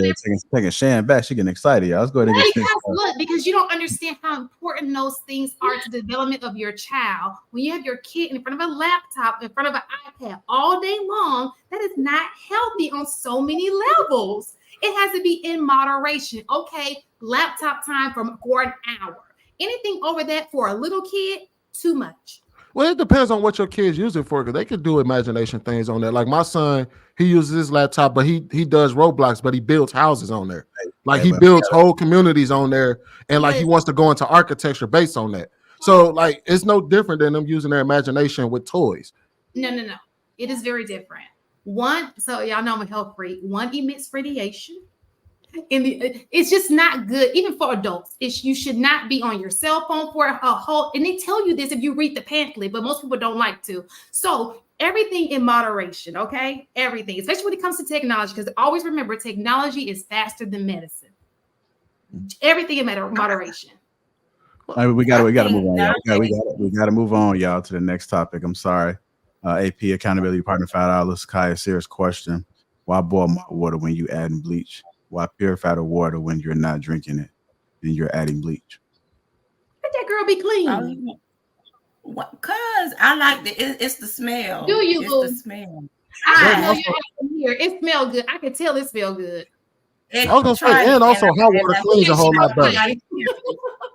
Hot water cleans a whole lot better than lukewarm water. It picks up a whole lot more. That's not true. And God rest my soul,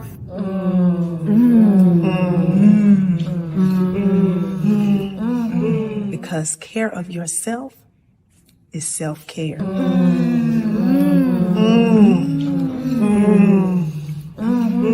You got to stand on business.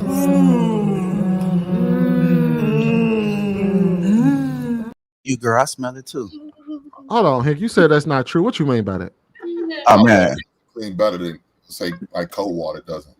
That's what we was taught, but it really doesn't. What? Wait, you said water? that? Man, I'm trying to get to the main topic. Well, hot water does. My bad, JR. My bad.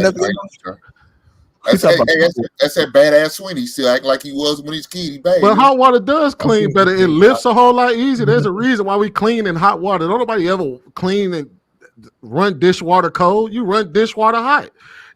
Yes, because it lifts better. It does a whole lot. You know what I mean? Either you're gonna have to use a whole lot of pressure, or some heat. Try it. Just try it. Listen. We trying to get to the new subject. We'll talk about it another day. I promise. Who's gonna talk about it? I never heard that a day in my life. We'll talk. Hey, we'll talk about it Wednesday. All right, man. Do me a favor, man. I want y'all to go ahead and click this link and get your Sure Man King on top. I just got to drop it in the chat. Go ahead and get your man right, man. Let's go ahead and make sure we got that beard in order. Women like the beards, right, women? Like what? Beards, not beer. Beards. Oh, I like beards. I love it. Okay. It depends on the beard. It depends on him. Yeah. They depend on him. Oh, okay. So the man make the beard don't make the man? I think so. You gotta be clean. Mm-hmm. What's clean?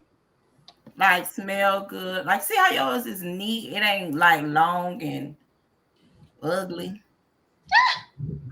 Well, I mean that's because I tell you my secret. I use the Sure Man. That's what I use. That's what I'm saying. If you got somebody in your family, or maybe your man might need it. It's gonna get him in order right here.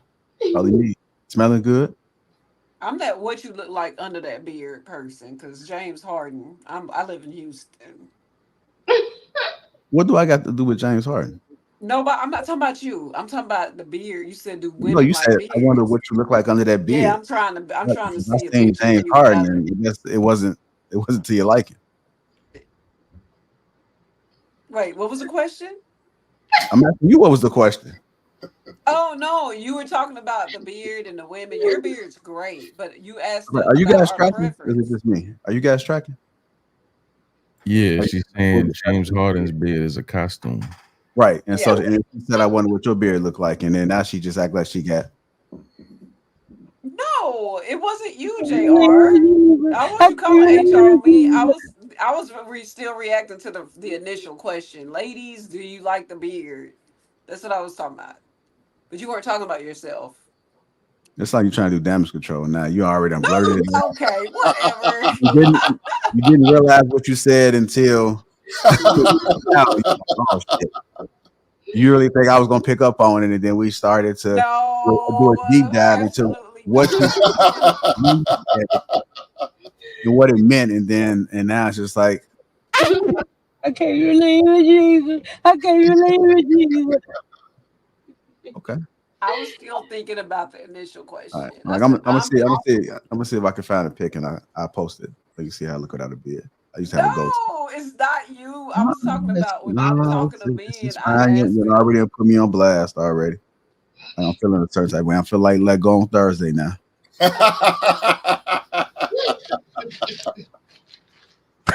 Oh Lord Jesus! Why do you have that? God damn! That boy looked like he used to pick his nose and eat him. What's going on here? The journey before he became let go. Yeah, that's let go. before the Oh, that's innocence you, got JR? sucked out of him. No, that's Lego. Let go.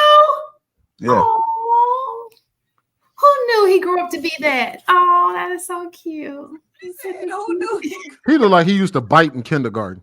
But he like a little kid. God damn. I'm impressed with the baby He hair. didn't look like a biter. Well, I mean, that was the topic of the conversation. He said he used to have curly hair. He used to have a fro. He said he used to have a fro. And he said he had to cut it off because it was too curly. And so that's when he sent Oh, it because he doesn't have any hair now, so we wouldn't know if he were lying. then he said that he can grow his hair out. He just choose to be bald. Imagine him with curly hair. So that was the joke you was making. I missed that Thursday. That would change everything if he had curly hair, though. Well, essentially, he's saving himself $60 a haircut. Yeah. Wow, I can't believe y'all. I don't even know where he pulled that out of his back pocket. That's funny. Who, me? Y'all got any pictures without y'all beards? I think I got one. All right, well, you go ahead and Let us see. Let us see. Oh shit, I got a picture without my hair. Beards are like wigs. We don't know what's under that beard. You know. Now, if we got that excited about the wigs and everything else, then y'all wouldn't be trying to have y'all like show up. Your beard's doing Show us the hair without the wigs. I can show you a picture of me without my wig. Hold on. I don't wear wigs. No, either. My hairline. Boom, boom, boom, boom. Oh, my grays too. Put them things up. Probably. I don't got one on hand. God damn. Y'all ain't right, man. Y'all ain't right. I don't I'm have sorry, that picture JR. because I came out the womb with my beard, so I'm Goodbye. sorry. Goodbye. I believe it. I feel like Jay would look like a baby with me. But he do like he kind of look like a man all his life. Like he probably one of them little men who look like a little man. Yeah. Been growing your whole life. Is that what you think? What little man is this? Oh, Jesus. Like now you got them two up our search for pictures. Y'all looking for people for real? It looks like they are. Oh, look at Jay. Oh, look young, JR. Well, Yeah, you look young. I see why you grew it out. You look like you young. God damn. Yes, I am great. Ooh, he look young without it. Like but I still saw a beard. I'd probably be like, sir. He got a little, They was like real skinny, yeah. Oh, I don't see a bare face. No, y'all look here. Y'all love the lady. Y'all love the men with the beards. You know that y'all ladies look know at that that. natural. Okay. See, yeah. This is the last picture of me without a beard. Oh, let me see this. Hair was done. Hold on, let's see. Let's see if I can pull it up. Hold on.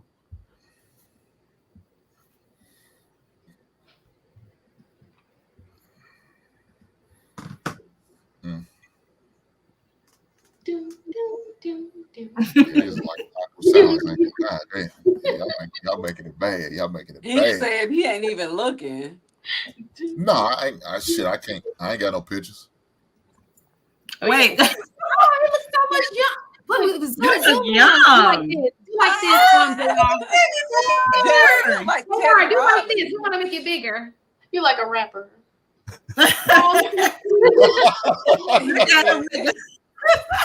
That's the last picture of me without a beard.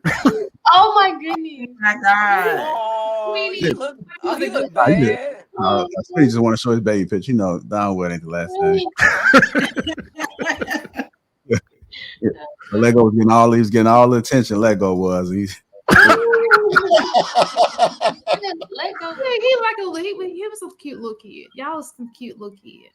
Let me find out he passing this black and he Puerto Rican talking all this. I think you did say he was Puerto Rican. I always felt, Let Go was a Puerto Rican dude from the Bronx, man.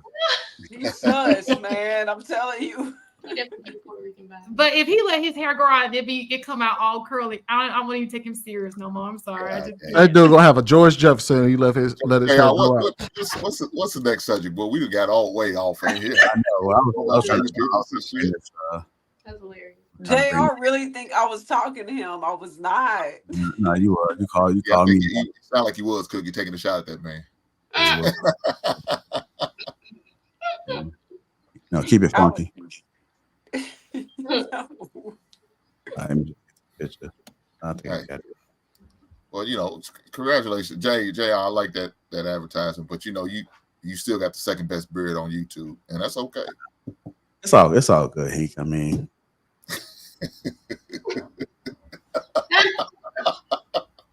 I can't. It's giving day. Oh, you look young as hell. Who is that? Without the beard. Is that JR? Uh-huh. Damn, JR, you ain't had no hair that long? I think you look nice. How old was you in that picture, JR? Is that JR? Man, it's something else. I had a 04 Monte Carlo, so that might have been 2008 now. I don't know, man. I don't know if that's JR or Memphis Bleak, man. Boy, I see. I didn't say nothing. I think JR looks okay. Still out on that one. Hey, I like that one. I like that one, Louis. JR is not ugly. What I was saying was, I like it, Luis. I like it. when I see a man with a full beard, I like to know what he looked like without it. I don't prefer to not know what he looked like without it. I don't just say, "Oh, he got a beard, girl. That's zaddy." No, he might be a gremlin underneath, like James Harden. That's what I was saying. Well, I was not directing that towards what really changed about his appearance unless without the hair though? A lot. James Harden with the beard and James Harden without the beard. I've seen people who look What regular. do you mean? What changes? I mean, he's still gonna be same. Look, he didn't have to. He's still gonna be same now, unless we got like a bunch of hair bumps and all that. I guess maybe, but no, some people's chins is not what it is, and they hide some. You think he's hiding the booty chin or something? Who? James Harden hiding a gremlin face like that is. Sorry, Jan saw it. She know what I'm talking about. I think this is That's a real question. That's a real thought. Women, we can play all we want. Let's start telling them the truth. JR, you put me on it. All 2024. You look good, Junior. JR, you okay? That's a good one. That's the case. The first one you put up, you look very, very young. Yeah, you look good without a beard. My wife won't let me cut my beard off no more though. Oh wait, that's but she knew what you look like before it. When you meet a man with a full blown beard, it's like, yeah, I still got the locks. You gotta think of the children. Nice. You look young. How old are you? Was that Jay? That was when I was 27. Oh, look at Jay. Jay got a nice chin. Okay. Ah, damn. Jay, you got that penitentiary pose, don't you? Let me find a picture. Some men are out here using their beard. Oh, you look up something ugly. Damn, Luis. You look 102 pounds lighter in that picture, man. Damn, God damn. Was that a prom picture? She said a prom. That's when I graduated college. Oh, hell, man. You're going to bring up an old college picture. Y'all going back far. Hey, polyamorous. No. Jay with the tie. Y'all can Google me. My picture's going to pop up. Famous. Everybody looks good. All right, let's go ahead and get to this topic, man. Hit that like button. Also, make sure you subscribe to the channel. Again, go ahead and get your Assured Man Natural. Just drop that link again. Go ahead and click it. Go to the description too and get your skin in order, man. I know Hank talked about the bumps. If you're looking to get those razor bumps, them blemishes, in order to keep that oil and those pores opened up, get your Teej. Get your Teej. So we're taking care of the hair needs and we're taking care of the skin needs. All in one, man. Click them links and let's go ahead and get you right. All right, here we go. Y'all ready for this? A man can't cover and protect what he doesn't have authority over. Y'all ready? Jay, I'm gonna be coming to you first on this one, brother. I know you've been sitting in Jasmine too. You've been sitting over there just batting your eyes. So we're gonna have to make sure we get you guys involved.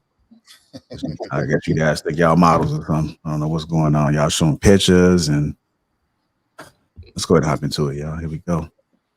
To hate when he used to say, "I'm hungry." It used to drive me crazy. I thought that was like a call for, "Hey, feed me, cook for me. You're gonna cook and you're Hey, gonna woman. clean." Yeah, hey, woman. Now it's so different. Even my mannerisms are different. I'm like, I don't want because My now you're husband me. to Yeah. be hungry. We are one Yeah. now. It's not that I'm just like settling down and I'm a housewife now and this is what it is. And it has nothing to do with that. I think it's just understanding what it really means to be married under God and like honor that and honor the family dynamic and honor the fact that you are a piece of this man's body. A lot of women are suffering in their marriages because they're fighting for control with their husbands. What is sad is now their husband is starting to be resentful, ignore them. Their husband does not care about their heart anymore. Their husband is not trying to please them anymore, and they're wondering what's happening because they're saying to themselves, "I'm making sure the family is good. What is your issue?" And it's because that man who has been created to be a leader has been pushed down and silenced. And I'm telling you what they're telling me. They're saying, "Tara, I got emotions too. I got ambitions too, but I have a wife or I have this person." They don't want to hear me. They don't care about my opinions. And if my opinions go against theirs, then I'm supposed to submit to them. Ladies, you have to understand what's happening in society because of the past where men have abused that submission and have not treated them as partners. We have went all the way to the other side where now we are fighting for our leadership and we are fighting to be heard, and we're fighting it to the point we're now treating them the same way. A man cannot protect what he does not have authority over.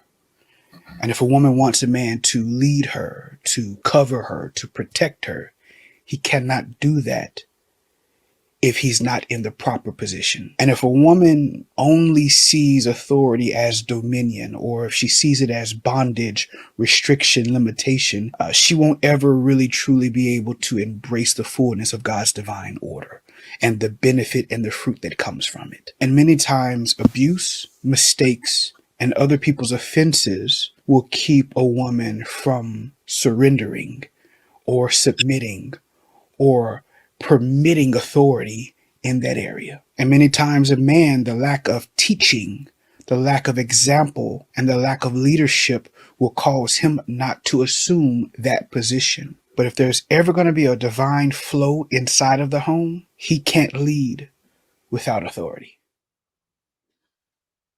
You guys got it, man. A man can't cover and protect what he doesn't have authority over. Let's go ahead and come to you first, Jay. First, answer this. What is authority? Authority, I would say, would be the ability to enforce ideals, the ability to dictate to someone and they actually listen. That's how I see it. And I mean, I definitely, because we see in public situations where, you'll hear women say all these guys were standing around, nobody did anything. And in some cases, they might be correct, but in others, it's like I have my own people that I look after. If you don't have that, that's not for me to, have authority over. Like you'll see where if I have something to protect, I have to protect myself too, to make sure that I'm there for those people that I do have authority over. You understand what I'm saying? I'm not risking my life so that I can't be here for somebody that I love that actually needs me. Now, can I have compassion? Can I do things to ensure safety? Yes, I can do that, but I'm not going to risk my life on some, when I have people that are dependent on me. So, and I think that is that's the argument back and forth where we're in a new age where a lot of people don't have people to have authority over them. You have women with fathers that have authority over them. And you have a lot of women that don't have fathers that have authority. So they're just out here on their own. And when they're presented with these situations and these circumstances that call for a man's attention, there aren't no men there. And not even willing to step into that spot. Okay. Shan, Monet, you ready? All right, I got a question for you. Sure. Okay. Said you're ready, right? You said you have a question for me, or you want me to answer that question? Yeah. In what situations do you think it's appropriate for authority to be shared or split in a relationship? I just think it depends on the dynamic of your home. You know, I do think that the man has the last say, so to speak. But I found that the guys I date don't like to be bothered with the petty stuff. So when he comes home, he ain't trying to make no decisions. He just wants the shit to be right. Okay. And if I have to come with him with something because it's majorly important, then he'll step in. So I guess it just depends on how hands-on your mate is with what goes on in the house when it comes to finances of things of that nature, or something of great importance for sure, or just major things. It's just I have dated, the guy that I date does not like to be bothered with he likes for when he comes here, it's already taken care of, so to speak. And I just come to him for the big things. But if we ever have an issue and it's between he and I, we listen to each other. And of course, he is the leader. So that's how I roll. Okay. You tried to clean it up towards the end. Well, I listen, everybody, what you want me to do? Tell you the truth. I want you to be honest. So. That's my honesty. But of course, every household is different. People run their house. And that's another thing too, when it comes to authority. Maybe authority looks like, hey, this is how I want the house. He's saying this is how, because this is a guy telling me this. This is how I roll. So that is him saying his authority. Like, look, I want you to do this, so I don't have to do this. And then if you have anything, we can do this. So he's putting his authority, he's setting his standard, but I'm just following it. And it just looks a little different than being like an everyday situation. Does that make sense? Yeah, it does. Before you go answer this, can or should authority evolve or shift over time in a relationship? Like, are there compromises? Actually, you gave me. I wanted to answer your last question, so I answer this one too. Yes, it can. And to give context, I want to answer your last question. When, what did you ask? When does authority? In what situations do you think it's appropriate for authority to be shared or split in a relationship? Authority should be shared or split depending on who bears the brunt of the responsibility or consequences of the action that takes place. You know what I mean? Whoever it falls on, that's the person who has the authority in that situation. For example, you tend to hear a lot of women command and demand that the man takes responsibility for her protection. Well, with that being said, comes a lack of authority on her part, because now he has to tell you how to move out there in the world to ensure your protection. Whoever, if you expect your man to control all the finances, you expect him to pay all the bills, then he has the authority to make changes and veto certain things, because he bears the brunt of the responsibility when it comes to finances. So yes, it depends on who shares the bulk of the consequences and the responsibility. So if shit was to hit the fan, if you're gonna look to him to blame him, then that's who it falls on. And so he should have the authority in that. Or if you're gonna look to her to blame her. So for instance, when it comes to how the kids are raised, or if they know something and you don't like the way you look to her and you say, hey, look, I'll put this responsibility on you, then she's the authority in how the kids are raised and what they're taught and this, that, and the third, because you relinquish that control to her. Shan, what's wrong? I guess that listen to what Sweeney's saying. I guess that depends. I mean, there again, it depends on the partner that you have. Choosing your partners wisely. I should be able to trust my partner. He should be able to trust me with different things, right? So he feels totally okay with me doing that because he has trust in me that I'm going to get it done, because he chose a partner who knows how to get what he needs done. And I chose a partner who knows how to get things done. So there again, and if something were to happen and he falls short, it's our responsibility. I'm in it with him. And the same thing when it comes to me, it's our responsibility because we're a team. But he is the one who sets the standards for the team, or the rule for the team. Does that make sense? We just said the same thing. Right, but I think that it sounded like to me was I just wanted to emphasize that's the importance of bringing a partner in who you trust, and you don't have to worry about Right, but what you're saying essentially is that y'all share the responsibility, so y'all share the consequences of the actions. Like he shares it, just like it falls. What you're basically saying is that it falls on both y'all. Shit hits the fan. Right. Yeah. So I mean, yeah, that's true. I'm not arguing that. Oh, because I thought you said it falls on me, the person who has the other responsibility. Who you put the responsibility on, that's who it falls on. So if you in a relationship and you say, if shit hits the fan, it's your fault, then he has the authority over over how that moves. But if you're saying, hey, look, if we're gonna do this together, I'm gonna do and you're gonna do, and we're gonna work this out, and you say, hey, look, I'm rocking with you regardless of how this turns out, and I'm gonna share the brunt of the responsibility with you, it's all the same thing. It falls on whoever is responsible. So if that's both of y'all, then it's both of y'all. If that's only one person, then it's that one person. If it's the other person, then it's the other person. It's whoever falls responsible for the failure or the success of it. Yeah, but you talk like a man with a split tongue. So you saying that you? Yeah, on what planet do authority not be given to the person that it falls that's responsible for that? It falls on. Go ahead, Luke. Go ahead. I'm my fault. Yeah, I want to say this.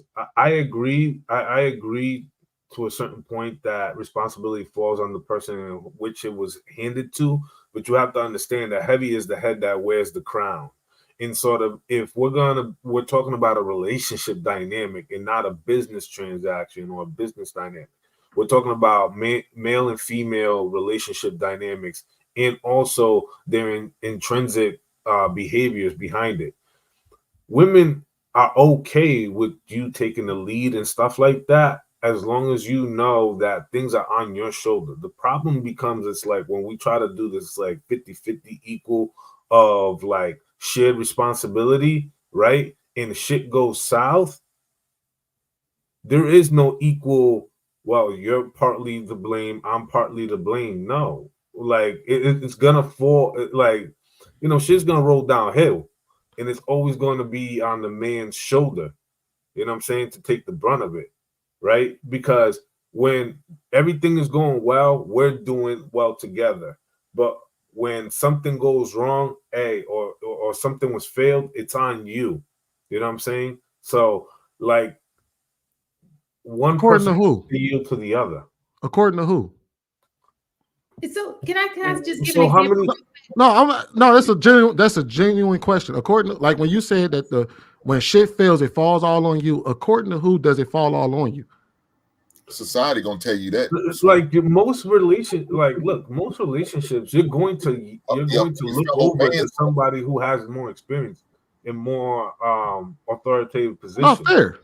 But like, if shit hits the fan in your relationship, if y'all are both equal partners, your daddy gonna sit there and say, "Why did you fail this relationship? Why did you? Why are you out of it? Why did you get evicted?" They're gonna look at you as a man, as the leader of the house. First of all, I don't agree with this partnership. I don't have a goddamn partner, because ain't nothing equal about us. You're not gonna take these faults. You're not gonna take these faults. I'm going to take them. If we get evicted, they're gonna look at me. Hey, dog, why didn't you make your house payment? Why was you late all the time? Why didn't you do it? Society's going to do that. Me as a man, I'm going to fault myself because I failed my wife and my kids and my family. She's going to look at me as I failed. Regardless of what she does, she's going to look at me as I failed. So that same person you call a partner going to look at you as a failure? How are we partners? We're not the same. We're not in this the same. In the beginning, it'll be like, well, we both kind of messed up and we both this and this and that. But over time, that person's going to rationalize and be like, yo, how did I let him put me in this situation? How did I, allow myself to be set up to fail? Like, I think it was like on him, you know what I'm saying? Because people in the moment will try to like be very agreeable. But then as they sit with themselves and spend some time, they're going to look back and be like, oh, it's really his fault. Especially now, once you get your girlfriends involved and you have these conversations, girl, you can't believe what happened to us. I don't know if Shannon want to say something. Go ahead, Shannon. I think Yeah. So when I look at that household, I look at the full household. I think you guys are talking about the external part, that part of the household. But there are things that women take care that I feel like if something were to go down, I'm going to blame the woman. For example, if your kid has not had a checkup in a whole year, I'm going to blame the woman. What the hell is the mama doing? Why is she? Because I know men don't make doctor's appointments. They just don't. If your kid health is failing, all of these things ain't right with your kids, when they grades is not right. I know that the women are mostly the ones, if you have a woman in a household, those are the people who usually take care of those things, day-to-day appointments, all of those female things, right? So when y'all looking at it, y'all just looking at, oh, we got a house over our head. But there are things that go on inside the house that are equally important as the house itself. And so I'm not saying, so that's where the partnership comes in. I'm not saying they do the same thing. It's not about equality, more like equity. They do very different things, but it's for the betterment of the entire household. Does that make sense? I think you guys are putting so much emphasis on the lights are on, you got a roof over your head. Okay, but what about the well-being of the people in the household, the day-to-day activities that go in the household, things that men may not be able to do because they're out working to keep the roof over the head of the household. So that's where the partnership comes in with the family. You guys are partners, right? That's what I'm saying. You are partners, men, women, mom, dad, right? He does have authority. Don't get it twisted. I'm not saying he does not. I'm just saying you work together to make your household function, your kids well-balanced individuals, just in very different ways. So again, we still not partners. I don't give a damn if I anointed you to take care of the kids and take care of the doctor's appointment. What does that matter? I did that. Shan, I need for you to go take little Ink Junior to go to the doctor. Are you going to schedule an appointment? Yes, you are, because I assigned that for you to do. Okay. He has to lead up home. That is not real life, man. Oh, no, it's real life. That's not real life. It's real life for me. That's why it's individual. It may be right for his house, though. It's okay. I've been in plenty of households, and I can be real with you. That's not real life. And how I run, my woman would never say she's my partner. So your wife ain't never scheduled an appointment for your kids without you saying so. She can, because I anointed her to do it. So what's the difference between that? It's already been decided, so she's responsible. No, Sweeney, I anointed her to do it. What? I'm telling her that's what you need to do. She knows what to do because that's what she's supposed to do. It. Look, Sweeney, again, I'm a man who believes in gender roles. I see. I ain't mad at it. I will not do none of that. She does that. That's her job. Just like my job is to make sure everything in this house runs like it's supposed to. So if she doesn't do it, who does it? Who does what? If she says, "No, I want you to go do it." If she does, no, she does. She says, "You go up to her and you say, hey, schedule the appointment for the kids." It won't be. I'm not going to do it. She knows what to do. So if she tells you, "Hey, look, I'm busy. I got this going on. You schedule the appointment real quick." If she has a legitimate reason, then I'll do it. She says she doesn't want to. No, we don't play that. And how does that play itself out? We don't play that. But how does that play itself out? How does that manifest itself? What you gonna strangle her, or you gonna leave her? I don't care what you got going on. Find a way to make the appointment. And if she doesn't, then that's a problem. And if it's a problem, well, then I'll deal with it quarterly. I'm not gonna go. How do you deal with it? Well, first of all, let's get. I'm just asking because this is real life. I have to get spanked. And she gonna have you on the 10 o'clock news. Click. No, not the way I do it. I'm not gonna go into details. Yeah, he's not talking about spank. He's talking about act right. What's some act right besides putting dick in her? Can we not assume that? I'll take it away. She be on purpose. All right. I agree with Hank. I agree with Hank. Let me tell you why. I know it may not seem like it pop off as as my mouth can get, but the way I grew up, it was my dad. Yeah, for real. Like that, the head of the household was my father, and from there, authority is given. There's assignments in the household, even down to the children, like the oldest sister, the second oldest. My dad delegates. I'm trying to put this in a word where everybody delegates duties to everyone in the household. Okay. So my mom's like, hey, and that's just motherly instinct. If your kids need to go to the doctor, you married the wrong woman if you don't if you got to tell her to take your kids to the doctor, first of all. But when my mom used to have to take us to the doctor, she'd be like, hey, Bert, it's time for the girls to go to the doctor. I need the copay money. Daddy pulls money out of the wallet. We go to the doctor. So I understand how women can mistake in some of the duties that we have as partnership, but it's not. It's actually like a delegation of your duties as a wife and a mother, um, to be that person. And to answer the direct question, what's scrolling across the bottom so I can get this done? What was the question at the bottom, JR? Oh, can't cover and protect. I agree with that, because here's the thing. I'm the type of person that if I'm in limbo and I'm dating somebody, that's the worst that person's gonna see me, right? After you say, you know what, we gonna get together and you're mine and I'm yours, I turn into Cinderella. I'm probably the softest person on the planet. I do. I'm a damsel in distress. I don't want to hear nothing. Just tell me what I need to do. I I can't think believe it, Jesus.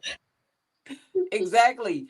I was an athlete. I think that's why I was so well. I was coachable. I'm coachable. You know what I mean? So I agree completely 100% that a man can't cover and protect a woman that he doesn't have authority over. But you have to have authority over me and I have to trust you to do that.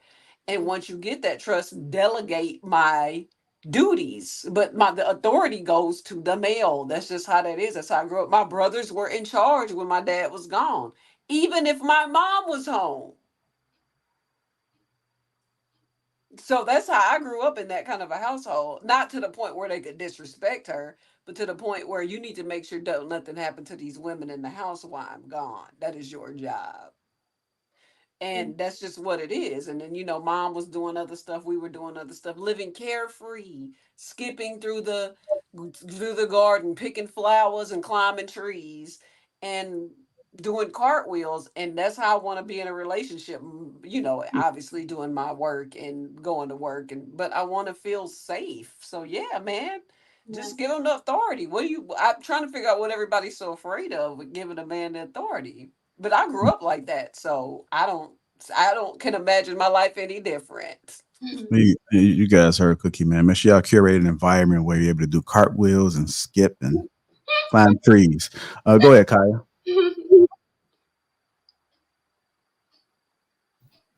Whew. I guess, I don't know. I guess my thing when I hear authority, I need to, because I feel like I don't have to have my man to tell me when these kids have to go to the doctor. Like, if that's my job and my role, like I don't go into work every day and they tell me everything I need to do the same day every day. I know my role. So it's just kind of like, I don't know, it kind of make me scared to even start back dating, because when I hear authority, it's like, do I need you to tell me how to be a woman? Or hey babe, can you do this? Not, oh, you got to go do this. Because it's like, damn, yes sir, no sir, yes master. That's how I looked, how I felt. Like, shit, I'm scared. Okay. You got to be smooth with it. My daddy had, like I said, he had a strong pimp hand. It wasn't never hostile. He was a Marine. Now, when it came to us learning and defending ourselves and building and all that, creating hunting, yeah, he got a little intense. But as far as when it came to my mom he was like Mario and the princess when it came to my mother. But that was because she relinquished her authority to him, and he just loved her so much for it because he was able to control and keep everybody safe. So it's just all about what I guess. Go ahead. Oh, what I'm saying is, like, when y'all say go to authority, do I need you to tell me what I need to do every single day? Or hey babe, I just need this need to be taken care of. So that's what I'm saying. So when I hear authority, because I'm very submissive. When I'm dating, I'm going to do my part. When you say authority, like, are you telling me everything to do? Why does that word authority make you feel that way? what is it about it? Because it to me it sounds so traumatizing. I don't, like I think I said on the last show when I did with you, I don't want to lose who I am, but I don't mind doing my role. So I don't need, unless you telling me, hey babe, I need you to do this. That's something different. But when to make me feel like if I don't do it because you're the man, like the whole gender roles, I just feel like I'm gonna do what I gotta do regardless. I don't need you to put your foot on my neck. Like, what the hell? Okay, so what if he never? Lost in the sauce. Okay, so what if he never announces that he is a man, and he just said, "Hey, like, can you hand me my shoes?" I don't mind doing it. I'm gonna clean your clothes. I'm gonna iron your clothes. Hell, your food gonna be fresh, hot, and ready. Like, I'm gonna do that. But the put like, if I'm the man, I know what you is. You don't have to tell me. When you lay down in this bed, the only way that he would have to do that is if it comes a time where you don't respect him and he feel like he's being challenged, and he has to say that. Otherwise, I don't know any man that just walking around and just saying, I'm the man. It's usually like a build up. I mean, at that point, there must be something going on that's in a relationship that's kind of troubling. I just don't see a man just saying, I'm the man. And if he is, then that's probably my deal. I hear when I meet guys, they feel like, oh, you are here and I'm here. What energy are you bringing to them? Like, are you carrying yourself a certain way? I'm very much in my soft girl era. When I'm dating, I don't play. I want to be in my apron. I'm cooking, clean. I want to do all what I want to be the woman. I said this before. I want to relax and be in my soft girl era. I don't want to feel like. So did something happen because you keep saying that this is how I want to be? I don't see anything stopping you from being there. Because but then you're running to me. Are you just looking at people online and hearing them say that and it's irritating you, or I just mean, that's actually what I'm just saying. When the way now people date, like talking like the men that you talk to, right? So are you experiencing this with all the men that you date? Is this something that's a norm? No, I haven't, because I haven't dated in a while. But from what I hear, it makes me scared to get out there and date. Ladies, I got a question for y'all. Do y'all think y'all are an accurate representation of the everyday woman? Damn, Sweeney. Last time I answered a question like this, I got kicked off a show, but I'm gonna keep it 100 and say absolutely not. Okay, Shan, you think you're an accurate representation of the everyday woman? Kaya? The everyday woman? It depends the everyday woman.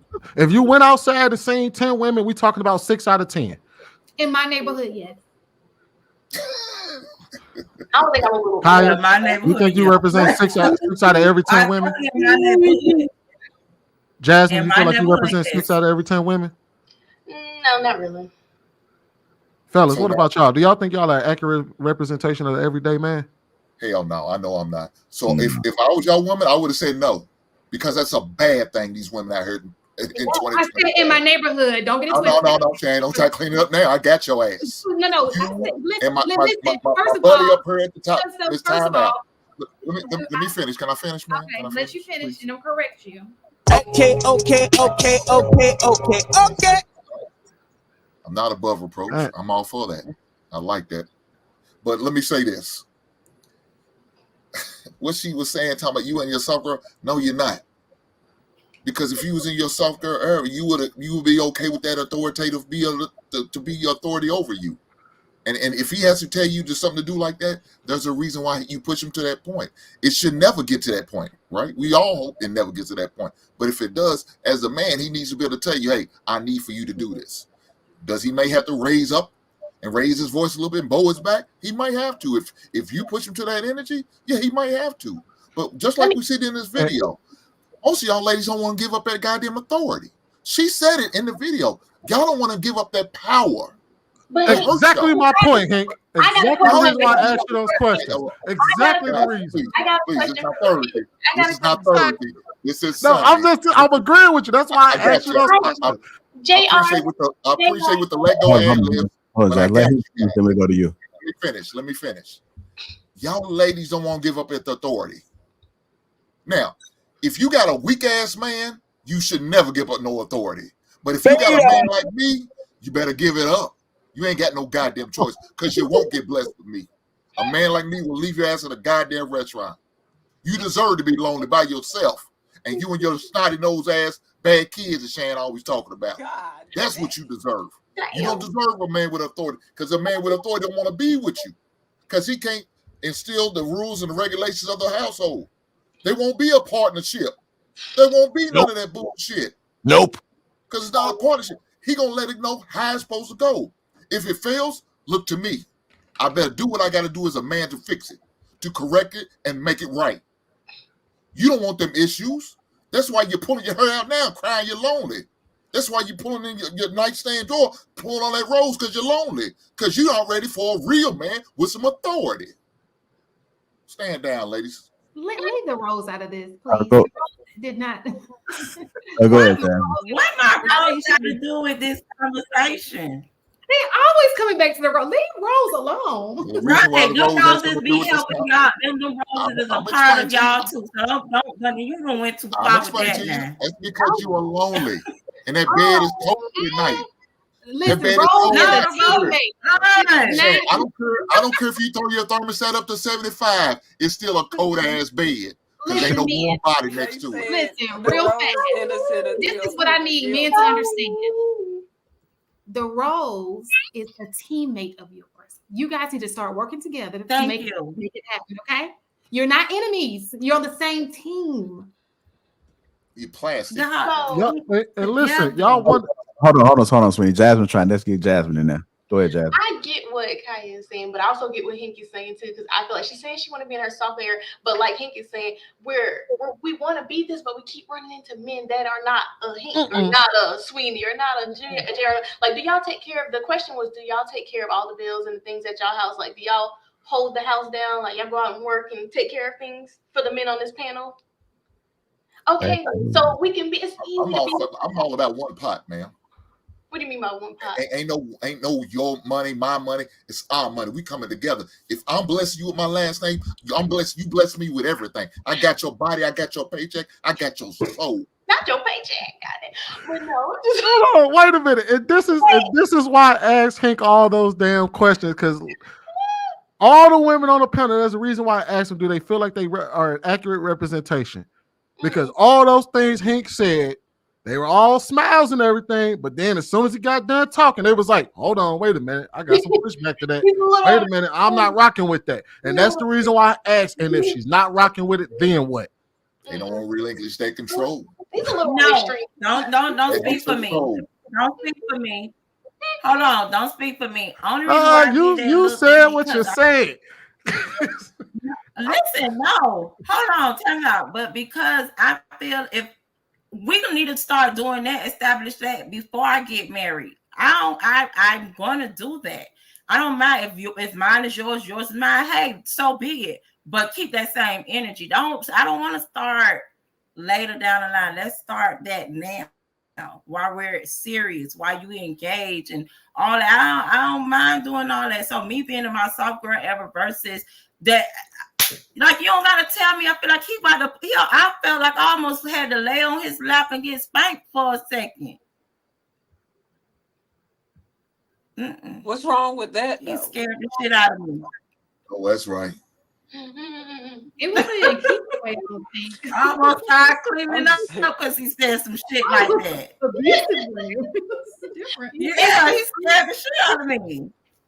I wish I knew. Like, I wish I had a dog in the fight. Like, I wish I knew what it was like to deal with, a man that take care of everything, and do all the things and got it all figured out. So that way I can know if I am even going to be submissive in that way. Because I'm always, like she said, I'm so submissive to the people. But then when things start going a little right, you do get a little spicy. You'll be like, Dad, like, okay, can you take care of this? Can you take care of that? Like, you got to tell them to take care of things because it's not already in their brain a list of things to do. And these are the man things like clean the car, cut the grass, pay the bills, like things like that. That simple shit is going to make you become masculine. You don't even want to be like that. I don't want to be talking to you like I'm your mother. I just want to remind you that I like comfort and you picked me up and you want me in your space and you want this kitty all the time, but you don't want to make me comfortable. So I guess I'm going to get a little annoyed.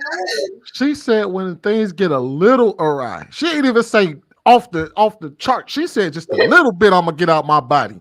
What you mean? Just a little bit. That's a lot. What, you don't think lights getting cut off is a Man, you said a little bit. That ain't the lights getting cut off. That's a lot of it. You said a little bit out of line, and you was like, "I'm going." Lights cut off. Nah, lights cut off is Armageddon. Yo. Exactly. She said a little bit. She said he get a little bit out of his body, and she going DEFCON 9. I don't know. This is the thing. If the light, Let me clarify. I'm not a spicy person. Like, I really be trying to be really, really nice, and that'd be a problem because I'm too nice. I end up with projects. Like, they call them projects. Like, I mean, that's like that ain't you know.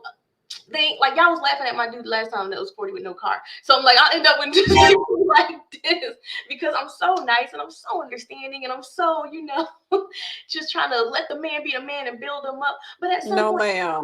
Stop. Don't. No. yeah, Jasmine, you're true, beautiful. You don't have to deal with that. 40 without a car, if they not in New York, nah. Don't do it. So I got a question. When it comes to because I'm having an issue with my neighbor, it ain't that many black ones of us in this neighborhood, and I'm like the HOA spokesperson. And she's married, and he won't cut that grass. So how do we, let me know. You want to be a gangster neighbor? I'm not gangster. It's not a gangster neighborhood. Hey, put the HOA on his ass. I do want to understand in a manly role. I do want to understand as a man what it looks like to drive, into your garage, knowing that your grass is growing. No. And not put the HOA on his ass. You ahead of the HOA. Cut it one time. That'll fuck him up. In the neighborhood, we acting a fool. Like, come on, cut your. No, listen. Cut it one That'll time. fuck him up. The worst thing a real man hates is for somebody else to come through and do his job. Oh my God. So you go over there when maybe that'll fuck him up. I ain't gonna lie. And that'll piss somebody off. Like, what the fuck? You need a little help here. That'll fuck him up. But no, in all seriousness though, if he ain't cutting his grass, you the HOA people. Put the HOA on his ass. I guarantee you put that notice on his door and charge him. I guarantee you get out there and either pay somebody to cut it or cut it himself. It's just crazy. I have a second side. Can I say my other side? Hold on real quick. Let me give Luis, and as I know he got to go shortly. All right. Luis. I don't know if you want to say anything. Yeah, my mic wasn't working. Man. I have very little to say. I mean, I think you guys really, covered every part. I would say this. I did put a message in the back chat, and I thought it was kind of interesting. I find that sometimes today, the power that women have, you know what I'm saying? Because I think today women do have power. They do have influence, and they do have a significant, strong footprint, you know what I'm saying, in society today. And I think that there's a limit to just knowing how to kind of yield to other people or yield to your partner, right? Because I think that being able to do that does not make you weak. It just makes you understand that where your limitations are and where your strengths lie, and that's a conversation that a lot of people, you know what I'm saying, never really highlight. Everybody wants to highlight, I'm strong, I'm bad, I'm big, and this and that. But nobody ever talks about, like, hey, I'm deficient here. I'm not as good as I am in this area. You know what I'm saying? These things I could improve on, right? And then having that level of honesty with your person and having that level of honesty first with yourself will allow you to grow and allow that relationship to grow. Because I think far too often people are trying to fight for power to kind of show off or one up the other because they don't want them to seem or believe that they're less than or weak or inferior. And that is further from the truth. You know what I'm saying? Where you might be deficient, that other person is going to step in and also cover you. And there's a lot of that happens. But unfortunately, we tend to kind of gravitate towards like people having control over the other. And it isn't so much control because, you know, we as a society give control to our local police, our politicians, and all these other people in tiers of either bureaucracy or government or just your day-to-day life, right?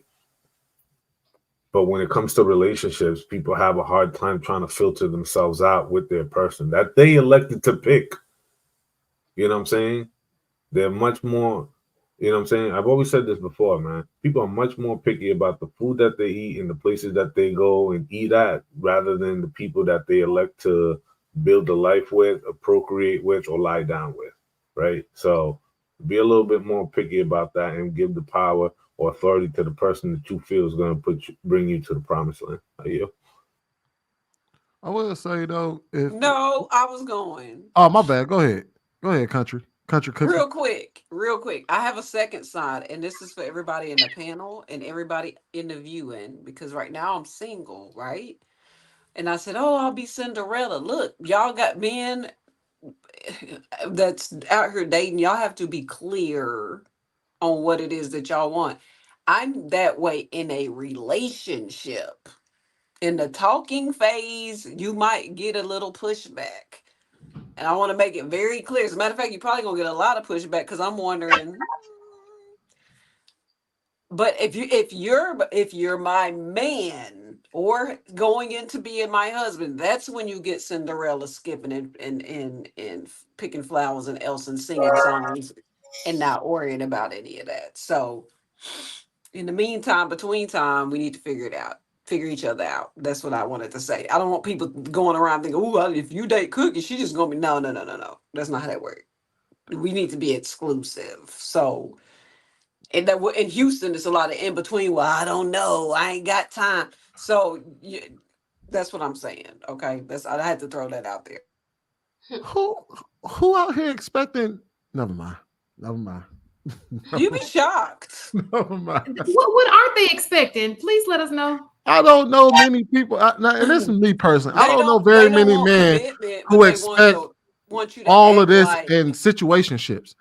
Yes, they do. They do. No, they don't. Yes, they do. Yes, they do. What? Yes, they do. Yes, the hell they Fellas, do. hold on. Sweeney, it's a brave new world out there, Sweeney. Brave new world out there. When I hear people like that, Sweeney, when I hear people like you talk, I could tell you kind of your jersey been in the rafters for a minute, yo. It's crazy. It is. I'm speaking anecdotally, and I cut a lot of heads. And now maybe they be lying to me, but I ain't never heard a dude that was playing the field and was like, "Yeah, but I expect all these women to do right by me." Like most of them don't. Like they be like, "Hey, look, she does what she does. I do what I do, and it is what it is." Like where he at? The guy that where he at? Point him in don't the like direction. you. It's weird. I think we give people way too much credit. A lot of people are indifferent to your shit. They don't give a shit what you're doing. As long as what you do don't affect them, they don't care. So like we put way too much emphasis on what other people are doing to where we sit over here trying to negotiate. It like there's no reason why Cookie you should even have to say that because it should be understood. You do you, right. I do me until we do us. But Sweeney, I'll give you an example. That's why I gave the disclaimer. I'm out here. I know what's happening. Where is that guy? Because they're not like, wait a minute. Sweeney, I'll give you an example. There are women who are allowing men to live with them, allowing men to move in with them with one bag, just a suitcase, right? And it's a gym bag too. It's not even that extended one, the one that you take overseas. It's a gym bag to live with them, eat their food. You know what I'm saying? And they're okay with it. And all this is under the understanding that this is a situationship.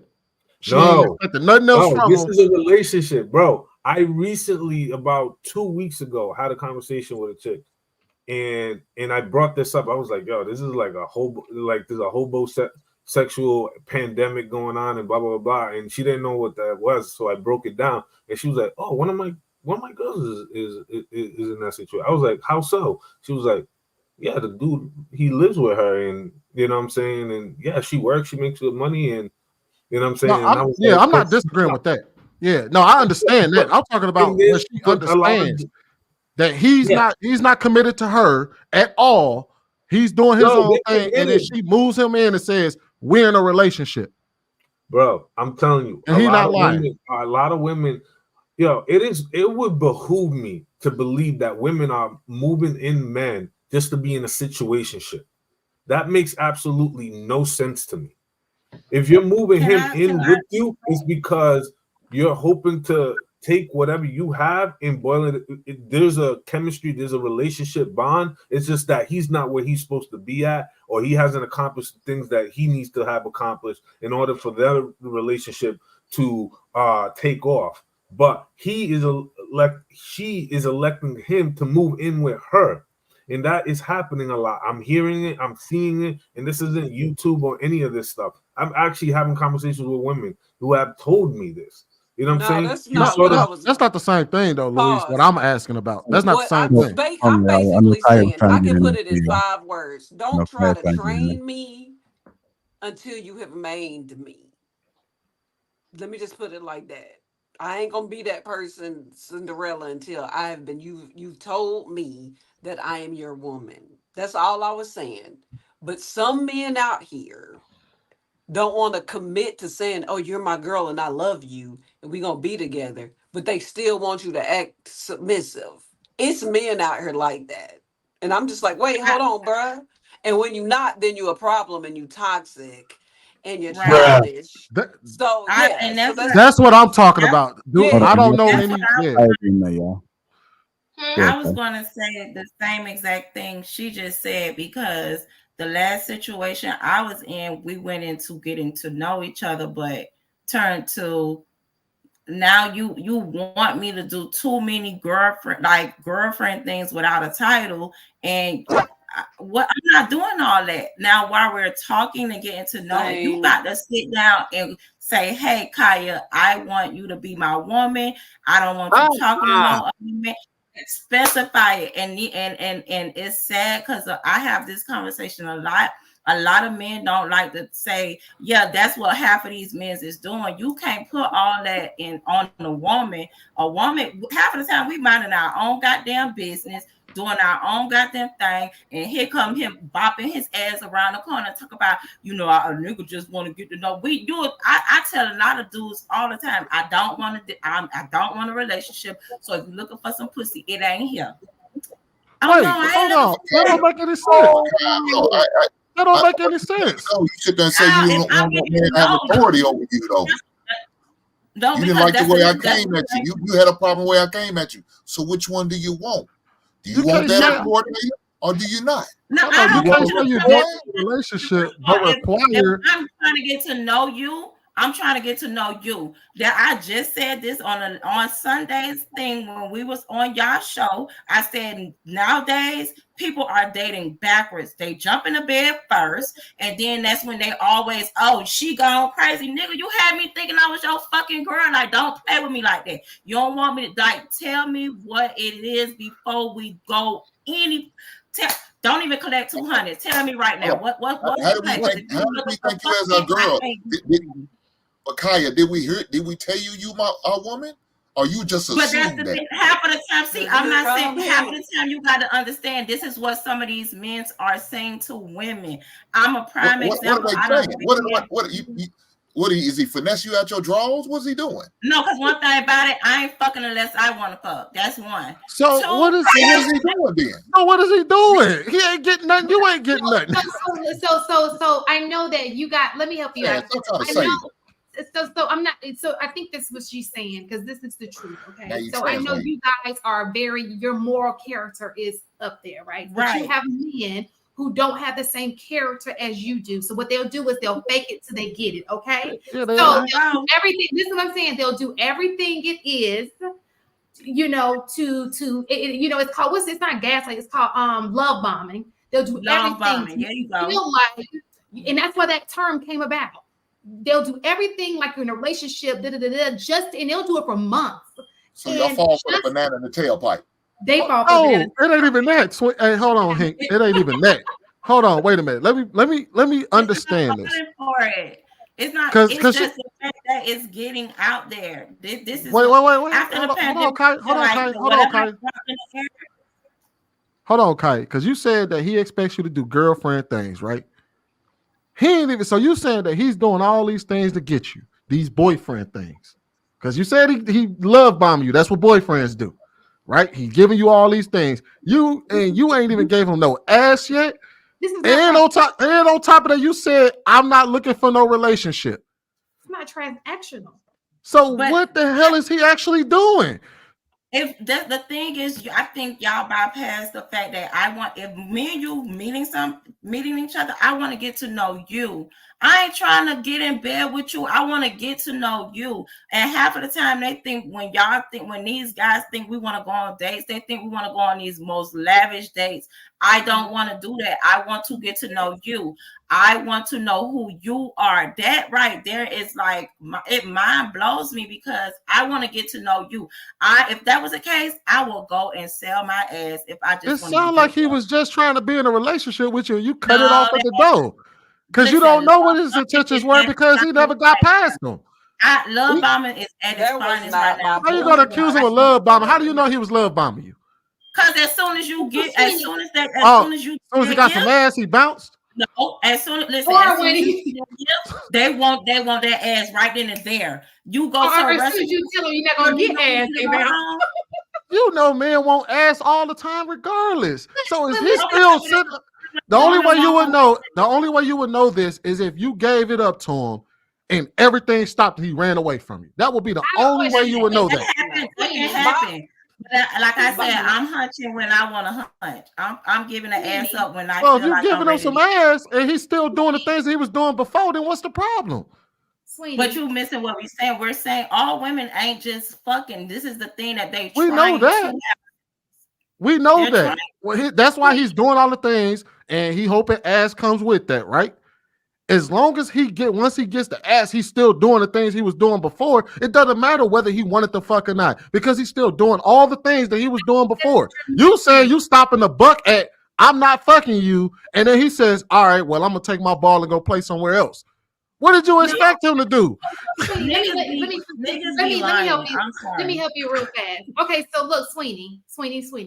I know it's hard for you to picture yourself as a female, right? So this is what takes place a lot of times. A guy would seem like they're interested because they want to have sex with a woman, right? A woman can say, because it can be simple as, I don't mind having sex with you, but I want to be in a committed relationship to have sex with you, right? So if he had, in order for him to, and he'll say, well, I'm not trying to do that.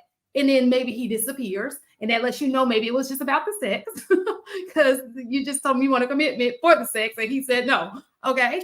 Or it could be where you just said, oh, I'm gonna, he was doing all these things up front, but then when he got the sex, he kind of not did all the things he was doing up front. So it shows that all those things he was doing was just to get the sex. And I have that's the thing. I have no problem with that. My question is, how would you know if that never transpired? Hold up, but you got but you got to have standards though. If that's your standards, those are your standards. Right. I have no problem. Don't move off of them. Look here, the same thing goes for me as a man. If this woman's not about one pot, if she's not about that business, I'm gonna move on into the next. Leave her ass at a restaurant. Women, you could do the same thing to a man. If he's not about his business and he's not about actions, not just words, but actions, leave him. You know what? You know what it is, Hank? Because they all love the love bombing as long as they don't know that it's for a reason. They all love the love. They love the dates. They love the gifts. They love all that until they find out it's only for sex. Sweeney, Hold on. Yeah, hold on. One at a time. Go, Sweeney, first and foremost, y'all keep saying gifts. Sometimes love bombing is not gifts. It's just being attentive or being, there for you. Same difference. It's not. No. I'm lumping it all. Use it as an avatar. I'm lumping it all into one. But no, it's women love the love until they find out it's for a different reason. Right. So he's showing intent. So you think he's coming with good intention. Fair. So you're coming back. So there's the even exchange right there. You're intentional. I'm intentional. Okay, it doesn't always have to be like he's buying her something. Most niggas ain't buying. I'm not. That's just an easy example. I'm not necessarily saying that's the only thing. I'm talking about for me. I'm not saying that that's the only thing that women love. I'm saying that y'all love those actions, whether that's showing you attention, showing you love, buying you stuff. What y'all love, all that sounds and feels good until you find out it's for ill intentions. Then you no longer like it. Right. Why would you want somebody with ill intent though? But that's the reason. But no. That's the reason why y'all will participate in it for so long until something happens. Because unless he tells you straight up, like, I'm not interested in anything else, you would never know until you find out after the fact. So that's all I'm saying. Ask for a commitment. If you say, I want to be committed, we've been dating for a couple of months, let's make this official. And he says, no, I'm good. All you need to know.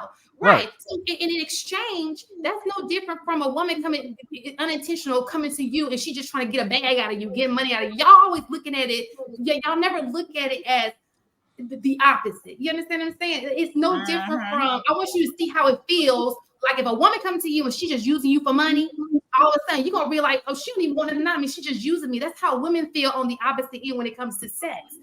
If we're both going in here, we're talking to each other for intent, that's an even exchange. I shouldn't have to give you vagina. Now, the difference between men and women, though, is comes in what Hank was talking about. It can come with commitment, but to think that you doing all these things for me, you deserve my vagina, Negro, please. The difference between men and women, though, is that at least you get something out the deal. All a man get is some empty pockets.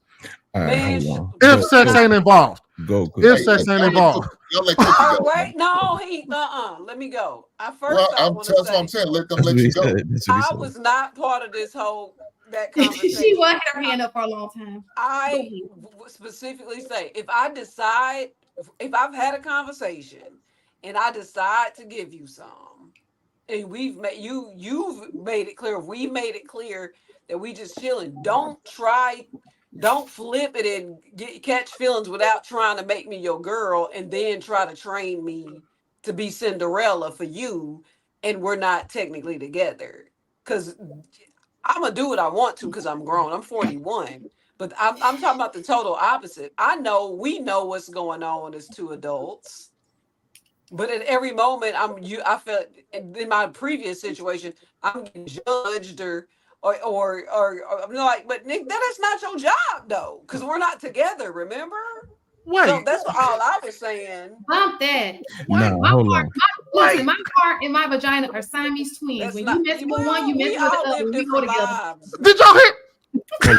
Hold on. But all right, we go together. Sweeney, in terms of your empty pockets, whose fault is that? No, fair, I'll give it. It's still his fault for still dealing with it. But no, I'm just saying the only difference when they feel like they lose, I'm like, but at least you got something out the deal. Whereas for him, if he does all that investment up front and find out that it was all a ruse, the only thing he walks away with is empty pockets. She may have felt like, so if, for instance, he a love bomber and all of that shit, right? And she gives us some sex. She may feel used, but at the end of the day, at least you got a couple meals out the deal. You got some gifts. You got some attention out the deal. You got something other than some.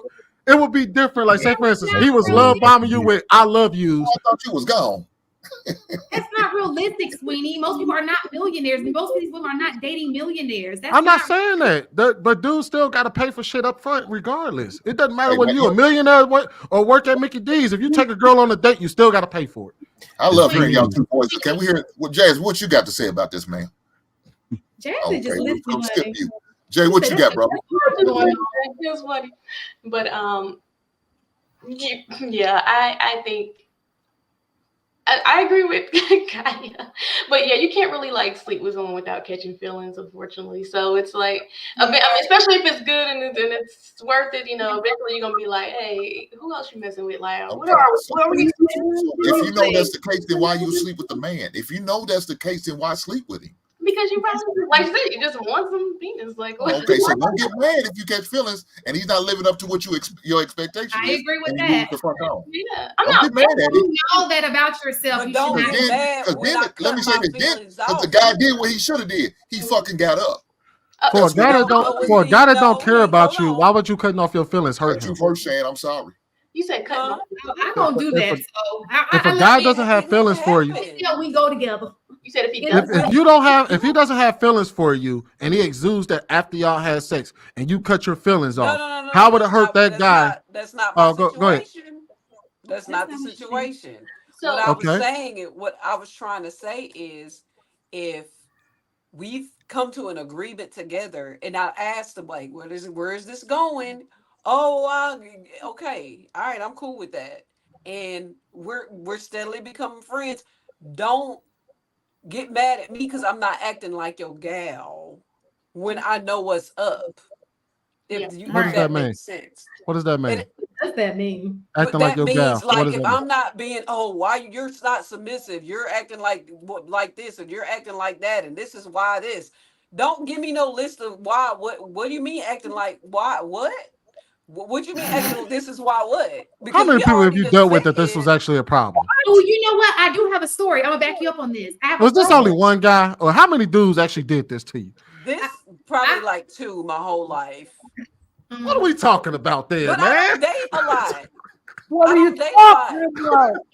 That is an anomaly for a dude that's in a situation to be like, man, why ain't you doing? He dealing with old girl over there. He don't care what you got going on. But I've dealt with it, and I'm just saying it's probably because it's me. But I don't date a lot. What I'm saying is, before that, I hadn't talked to nobody in 2 years. Oh, really? I'm dead serious. I'm like, come on, man. That is not a norm that we even have to discuss that. That ain't regular people. Ain't no dude who don't give a shit talking about we just smashing and we just kicking it.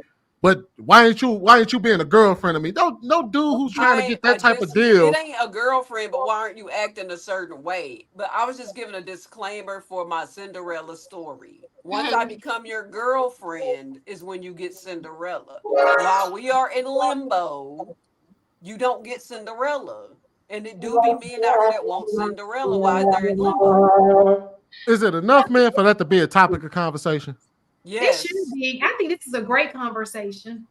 For that to be the topic of conversation. Enough of them out there for that to be a topic. We can't forget the NFL playoff. It's all about Lapeef-ing Sunday. This is where you should be right now. This is a gender all. Go right. Like, we got enough men out there. We got enough men out there getting free box and chilling and getting situationships. And we got enough men out there who getting all this free stuff without any real commitment, and they're complaining about commitment. Yeah, for that to be a topic. That don't even sound right. That falls in the benefit of any man on this planet. No, I think guys. Go ahead, Jay. What you got, Jay? Nah, hold on. Let Kaya go. I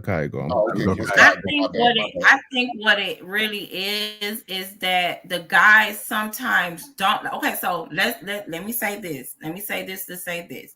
Y'all are not the guys we're talking about. However, the guys in the dating pool, they will lie, they will cap, they will be like, oh yeah, they sit there and act like they want the same thing as you, when all they want is your cookie box. Instead of just being like, hey, I'm not going for that. You own something totally different. I respect those who keep it honest. Like, if you really just want to fuck, like I said, I ain't got the pussy for you to fuck. Just I want a relationship. So I date when you meet a person, however they come in. No. If you sit there and say you want a relationship just to get my pussy, that's weird. If you think that's not Cookie situation. She's saying that he is getting that, and then he's like, okay. "Oh, I want girlfriend benefits too." Even though I came in and just want some cookies, but now I want some girlfriend benefits on the side also. That's not what I said. I'm curious. I mean, ladies, do y'all not ask the tough questions when y'all start dating with these dudes? Yes. When you have conversations on the phone with these? That's what needs to happen. So you can let that man know what your expectation is, because that man's going to let you know what his expectation is. If you expect to be married, you better let it be known. Mm-hmm. If you are looking for, if you're not looking to marry, let it be known. We was cool. But that's what we're saying. They act like that. Men, not fair. We will lie for stuff. They will lie for pussy. Like, this is the same thing you want. They want to. Yeah, I want to be married. Knowing damn well you probably got a wife at home already. or whatever. These men hide behind. They just put on. They act like they just all these trash ass dudes in, girl. No, because it makes it seem like it's not happening out there. See, you're not a woman. It's all about where y'all looking at. It's all about where y'all searching for. Hold on, y'all. Let me get, hold on, y'all. Let me get Jay and Jasmine in there. Where do you look? Do you look in you go to church, you go to grocery stores, you go on apps, like they everywhere, and they're all. Take your ass to Home Depot. Take your ass to Home Depot or Lowe's and find your goddamn man.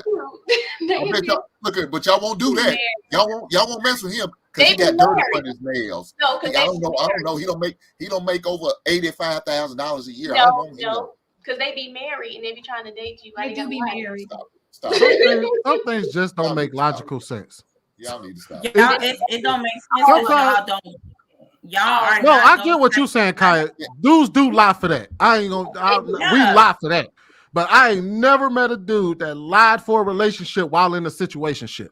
He was like, I really want a relationship, but I got a situationship. That's not what I said. I do have an example of that, though. I have a girlfriend who I call it a situation. I think anything that's not a committed relationship is a situationship, right? What? So she is in love with him and they spend a lot of time with each other. They are not in a committed relationship. But I do know that he requires her to cook breakfast for him in the morning time. When he wakes up, he likes breakfast to be made. Okay. And he has not solidified their relationship. And it's going on like 2 years at this point. So I'm trying to figure out what's going on. But there are men who require things and they're just not willing to give that commitment for some structure. Is it enough for us to sit here? Is it she's enough? a goddamn fool for that. That's her fault. Yes. Did you tell her she was a fool? Did you tell her she was a fool? Every single day. Shad, did you tell her she was a fool? Yes. So you told her she was a fool and she's still there. Listen, ain't use those words. It's not even.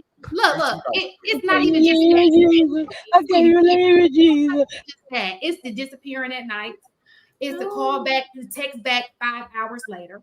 It's so many disrespectful things up in there. So that is the small of the big, and yet he requires breakfast in the morning. She's not getting enough. You know what that is? He knew he had a pushover from the beginning. Yeah. He didn't have to lie to her. He been telling her straight up this ain't what it is. Sweetie, this is the problem. She will be a good wife to somebody. Not everybody got that hard. Listen, everybody ain't street smart. Everybody ain't date smart, okay? She's a genuinely good person. She's just with the wrong person. He's taking advantage of her good heart. Now she can toxify herself and then be one of these toxic bitches, you know what I'm saying? But she's still in that good woman, and he's just getting her there. Sometimes it takes something to happen for you to become a damaged good, which is what you're seeing now. Women who are like, I don't want to do this. That's a damaged good. She hasn't quite, because she's younger than me. She's like 10 years younger than me. So that's why she needs you to go over there and tell her what's going on and why it's a problem. And the thing, hold on, wait. And the problem is, and at that point, it's not his fault that she's damaged goods. It's her fault. Yeah. It's not his fault no more. It's her fault because you told her, hey, I don't know a lot of, I just know this situation is toxic for you. She's coming to you and complaining, obviously. So she knows. So, Sweeney, this is the thing. And I want men to understand that women and this is why you got the women that you have today, right? Women have hearts, okay? We are emotional creatures. When you do too much of this bad stuff, I'm getting to that. At one point, most of them had good heart. It's situations like this that they build walls because of all these situations they're having to go through. Every single damaged woman had one dude that they put their all into, and he took advantage of that, which made her put up that wall and those barriers that you're seeing women have today. Okay, women want to love. They're naturally lovers for the most part. They're nurturers, they're lovers. But when you throw all this other shit into play, like now I gotta watch him. Is he telling me a lie? Shoot, I want to buy a polygraph. Can we just own one of those things so we can just attack this nigga to the house? Like it's getting ridiculous in these streets. It's the problem, Shane. The problem, Shane. Morals have left the building. Character has left the building. People don't care about other people's feelings. It is crazy out here. It's all about yourself. What you can do for me. I want to be able to gain off of you. I don't care how it hurts you in the end. As long as it's benefiting me, that's all that matters. That's selfish. The problem, Shan, though, is that you built the wall and she kicked that motherfucker right back down. She did. She kicked it right back down. So she kicked that wall in. She knocked the bricks out that wall. Soon as you said, "Hey, this situation is toxic," so heart is involved already. We can't keep giving everybody that excuse. Because you gave her the game. I'm sure you ain't the first one. And she's kicking down the walls, and then she realized one day she got to build the walls up herself. At that point, you have to blame the person that keeps kicking down the wall. Now, granted, he's still a sucker, and he's a trash-ass dude, so to speak, from what we understand. However, for her, if she turns into a toxic woman, it's on her because you kept kicking down the walls that you were supposed to build up during that period of time. You built the wall for her, and she kicked the motherfucker down and said, "Nah, that's still my man. I'm going to go ahead and ride and keep doing the things that I'm doing, even though I know I'm not getting what I want out the deal." Yeah. If she turns toxic after that, that's on her. That's true. Look, man, she dead wrong. She stayed in the situation. She knows she should have never been in. Right? She's staying in the situation. And so if that's the case, yeah, she wrong. She wrong for that. Don't be mad at the dude for doing what he's doing. Don't be mad at all because she's allowing it to happen. Mm-hmm. You're not gonna keep on taking advantage of me. Think I'm gonna be okay with it. I'm gonna grab ankles and be accepting of this. Hell no. Nope. Get the hell out. A man and a woman can do the same thing. Why would I sit there and want to get used and abused and taken advantage of? Hell no. But if that's what she like, maybe she's into that. Maybe I told her on. I don't know. And you know what's the messed up? You in it 2 years. I'm starting to think you like that. That turns you the fuck on. I think she's just hoping for change.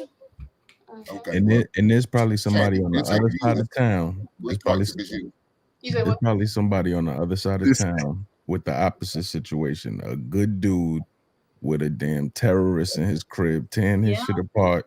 He's cooking her breakfast, and you know what I'm saying? And they missing it. And we tell that fool the same thing. If I tell you your girl ain't shit and you still with your girl and say, "No, but I love her, I'm gonna keep doing it," nigga, then you get what you get. And the thing is, I don't have a problem with that person being jaded with that specific person. If you walk out that relationship and hate that person, all's fair in love and war. You're supposed to hate that person. But if you walk out and you jaded towards everybody, you jaded towards men in general, you jaded towards women in general, that's a you problem. Because you ain't supposed to carry that with you. You're supposed to leave that where it's at, hate whoever that is, and one day you may be able to forgive them, maybe you won't. But you're not supposed to carry that energy out to everybody else because the next man didn't do that to you. The next woman didn't do that to you. So you walk away and you start building up walls in front of you because this one person that you keep kicking down the walls for fucked you over, then you're the problem, not the people around you. You can't blame the last person because you made yourself that. Like I have no problem. Yeah, go ahead. Have you guys ever been in love with a toxic woman before? No, of course. I never been in love with one, but I just had sex with them. Yes, I have. Yes, I have. You got kids. So what was it about her that made you keep going back to her? Oh, I didn't. It was the sex, and they were a good person. I mean, no. Like me waiting for them to improve. Like they were a good person. They just had bad circumstances. And I think that's the same I thing. wasn't in love with the woman that was the toxic. I was just having sex with her, but the sex was good. But you talking about Nick in his 20s. I mean, I didn't. And, you know, I was in high school when that happened. Yeah. I was in high school. And there was some she's young though. She's in her 20s. She's young. Maybe I should have said it. Where's her goddamn mama at? Her mom? Oh, her parents are very involved. They don't like him either. Her mom and her dad. And she keep kicking down the wall. Everybody building up the walls for her. She keep kicking the motherfuckers down. No, that's her problem. Let me tell you what it is. She's like an alcoholic. No. What it is, Shan? She's like an alcoholic, and she ain't hit rock bottom yet. Let her ass hit rock bottom. Then she gonna be at the damn AA meetings getting some help. She's not ready yet. She ain't hit rock bottom. Yeah, that's a fact. That's a fact. Hey, There's Jay, gonna come a point where it's irreversible, and she's gonna be looking herself in the mirror like, "Yo, what am I doing?" Wasting years. Hey, Shan, Sharing pressure want to know she got kids. No, she doesn't have children. He doesn't either. Neither of them do. Get out, because there's a baby coming behind that. I guarantee it. 'Cause There's a now- baby coming soon. Is she in Atlanta? Is that where she at? She in Atlanta? She could get a clean break right now. All this nonsense. Yeah, she's in Atlanta and she fighting off the rest. No, every other dude she dealing with probably was gay, and so he's on the straight get around. And I know what's really going on. I know what's really going on. There's a baby coming real soon. Atlanta has problems other cities don't have. Man, people don't understand. Major cities have problems that other cities don't have. Y'all are never the struggle, especially in Atlanta, is real. It's real. I'm telling you, you might want to help. You better help her not, because there's a baby coming soon. Is she that high in the sky? If she on cloud 9 like that and can't see, and she been told, all it's gonna take is the one few times for them to go, and I guarantee you they're not using protection. She might be on a pill right now or on birth control, but all it's gonna take is that one time she don't feel like doing it no more. And it's I'm gonna tell you when he senses that she's about to leave, boom, that's when that baby coming, Or that too. When he realizes that she's hip to the bullshit, boom, where you going? That's when he gonna be like, "No, I want you to be my girlfriend." Why are you leaving? And then they're gonna put a baby in her, and then it's gonna be all she wrote. Because she weird. I get exactly what you're saying, because that happened to me when I was dating this guy and we wasn't in a relationship yet. But then as soon as I texted him that one day and I was like, you know what, I think we might just need to stop, messing around, because I'm trying to look for something serious. So it's been fun. I'm about to, delete your number and stuff. And it's like, wait, no, I was just about to make you my girlfriend. Like, just now I'm like, wait, just about to. And literally just pulled up at my house out of the middle of nowhere and just was like, wait, no, for real. And I'm like, no, like, what? They really do be like, they get nervous when they feel like, okay, I'm about to lose this control. Absolutely, they losing that, and the reality is they losing the ass. We get the radio. That's what I don't understand. Y'all won't give up that man, but y'all scared to give up that goddamn control. Make that. Hold on to a whole this fool. bullshit, but don't want to give up control. I was like, look, y'all, I don't know about y'all, but Jay Boy's got a whole lot sexier on this episode. I don't know what it is. I feel like I was listening to the night. You know how the musicians, like the commentators, come on at night. Damn, like not him turning the screen off. Oh my god. He do got a voice made for radio. I ain't gonna lie. I was gonna say that earlier in the show. You got a voice made for radio. All right, Jay, sit right there. You got some panties moist on this stage. Panties getting moist. Go ahead, Kane. What you got, brother? How you guys doing? What's up, buddy? Doing well. We can't hear you. You talking that shit right now, bro. Kane. I agree. Can you hear me? Can you guys hear me? Yeah, we can hear you, Kenny. Okay. Hey, when are we going to Nigeria, bro? You said what? What did you say? When JR Nigeria. Where's JR going to Nigeria? Oh, man, I'm waiting on you to plan the trip. Oh, okay, no, I got you. This is the thing, right? A lot of over there pretty there quick. is some circumstance. Huh? You said what? I think you sped over there pretty quick when I said I waiting on you to plan the trip. You said okay. I said okay. I because you're gonna let me know whenever you're ready. But whenever you're ready, guess what? I'm ready. I'm going in 2 months, so whenever you're ready, I'm ready. Okay, you're going in 2 months. Send me the date. I'll be leaving on the 28th to come back on the 28th of March for Easter weekend, and then I'll be back on it. Yeah, like my sister got a baby shower on the 30th, so that's going to be a conflict. But we'll walk around it. You can always come down and I'll pick you up from the airport after that. Okay. Okay. But the thing is this, right? I got to put it this way. Both men and women, we all make mistakes. But it's not a mistake when you stay in it. You're actually bringing out yourself. So if you build a wall, or if you have a principle, and you kind of let your principle go because you like somebody, it becomes okay if the person is actually returning the same thing, is reciprocating. But if the person is not reciprocating, It's a big problem. And especially I've seen a situation where women will be in a relationship for a very, very long time trying to make a man marry her. If a man never proposes to you, there is something about you he doesn't like, and he can't get over that. He might like you, the sex might be good, but there is something of some few things that he can just get over with. And so why wouldn't he just let her go? Isn't that being very selfish? Like he should just let her go. Why it's not selfish, I'll tell you. If you know that she wants marriage and she's made it very clear that she wants marriage, and that's not something you see in her, why is it that you're holding on to her, wasting her time? I'll tell you why it's not selfish and it's not wasting time, because he's hoping that she will change. And most of the time, men will be telling this to women. And then sometimes men get tired of telling you, because every single time he tells you, you fire back or you gaslight. You're saying something. You don't want to keep quiet and listen. You don't want to change that thing. So he's giving you ample of trade, ample of rope to change. And when he finds out you're not going to change, right? He just said, you know what, forget it. And he's out. Sometimes 3 years is passed, 10 years is passed. So that is why I always tell girls this. Whatever a man is telling you constantly, right? That is the problem in the relationship. Whatever he's telling you that he doesn't like, that is why you're not getting that ring.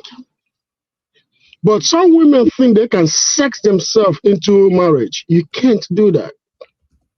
Because you probably not the only one he's having sex with at the moment.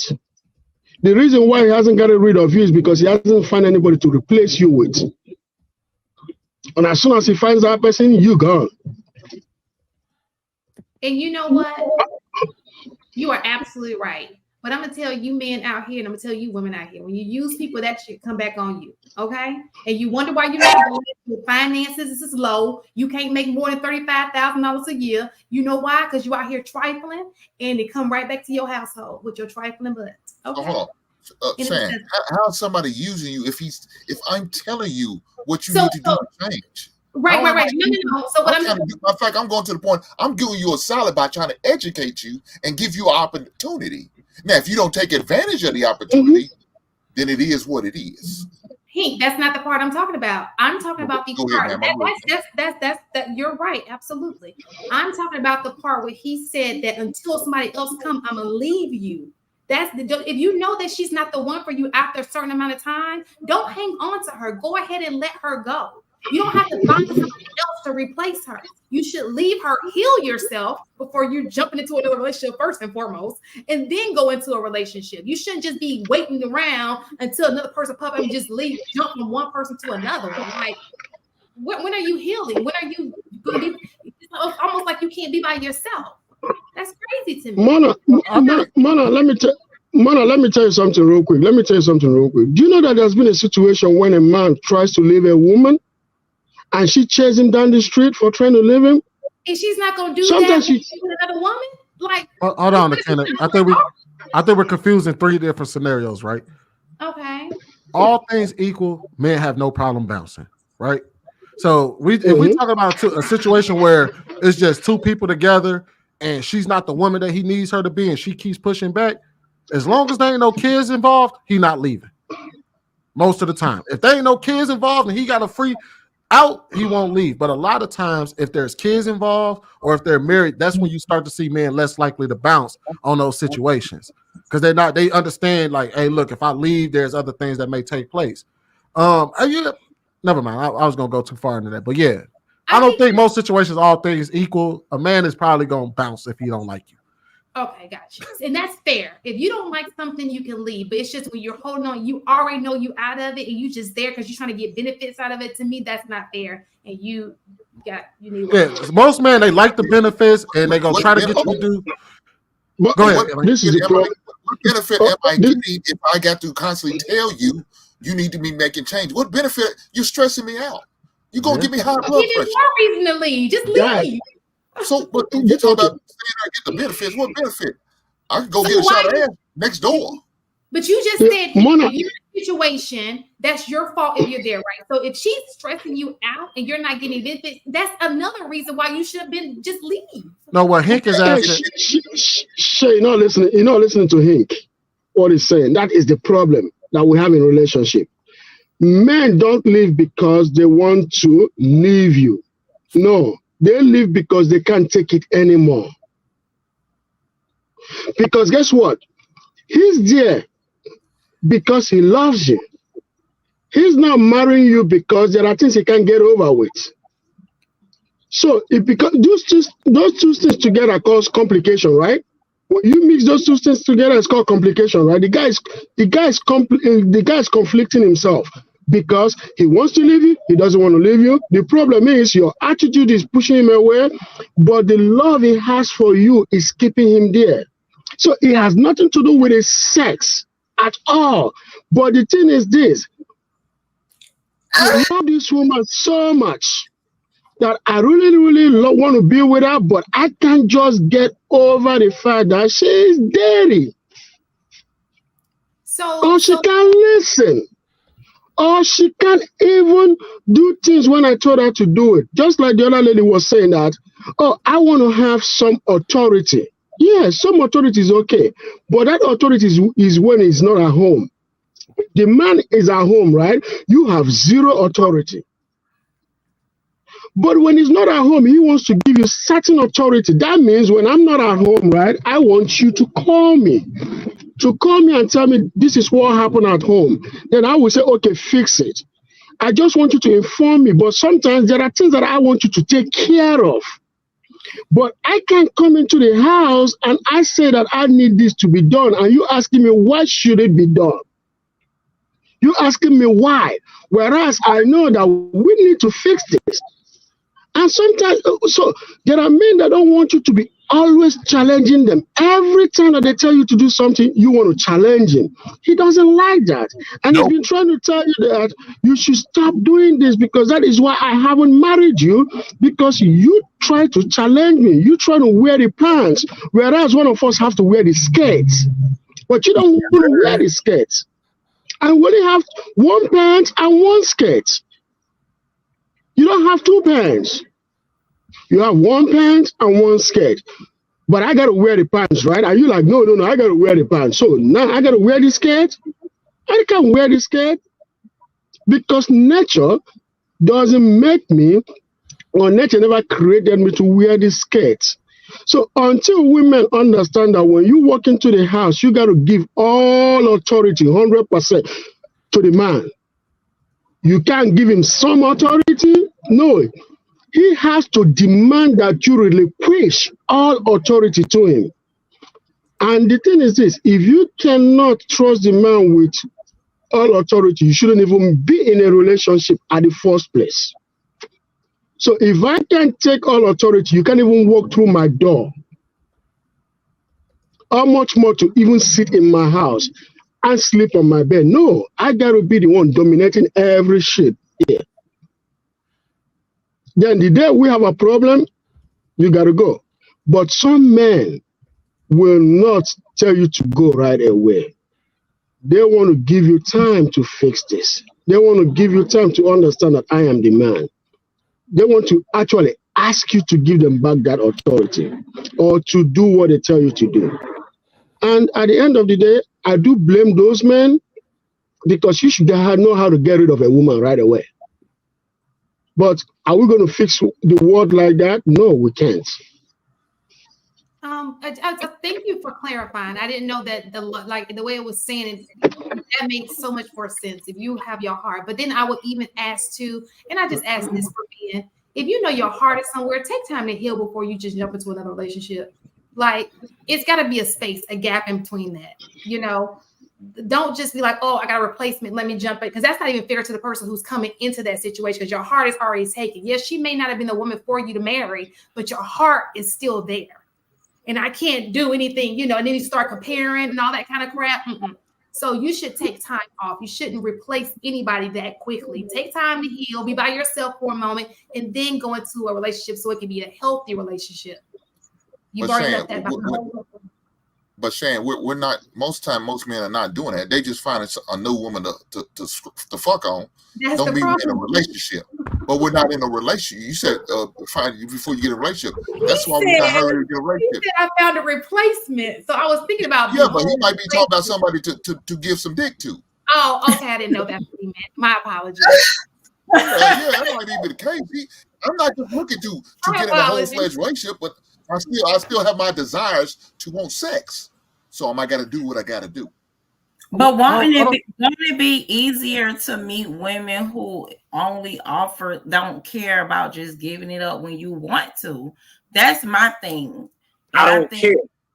Whoa. That's the reason why those two things don't. That's the reason why those two things aren't sequential order to each other. Like a guy wouldn't. The kind of situation we're talking about that Kene was describing, and then what Hink just said isn't the natural progression of that. A man leaving a woman because she ain't doing the things that he needs necessary. He's not jumping out of that because he found another woman. Like he's not going to go seek out another woman to replace that. He's just jumping out because he doesn't want to be there anymore. Like I don't see another dude say like I mean y'all can Hink and Kene, y'all can answer this for me because I ain't out there. But are y'all suggesting that men will wait until they have someone else to sleep with to walk away from a relationship? Hold on. Kaya, that was a soundboard. There wasn't nobody that was. Oh. I was lost for a second. I was like, whoa. Hey, I heard a feeling there. It did. I didn't get a cap. I was like, damn. Listen, y'all just be making me feel this day more because I was like, damn. I was quiet after that. I done clutched my pearls even tighter. Don't lose your question, Sweeney. Don't let them lose your question because that's a good question.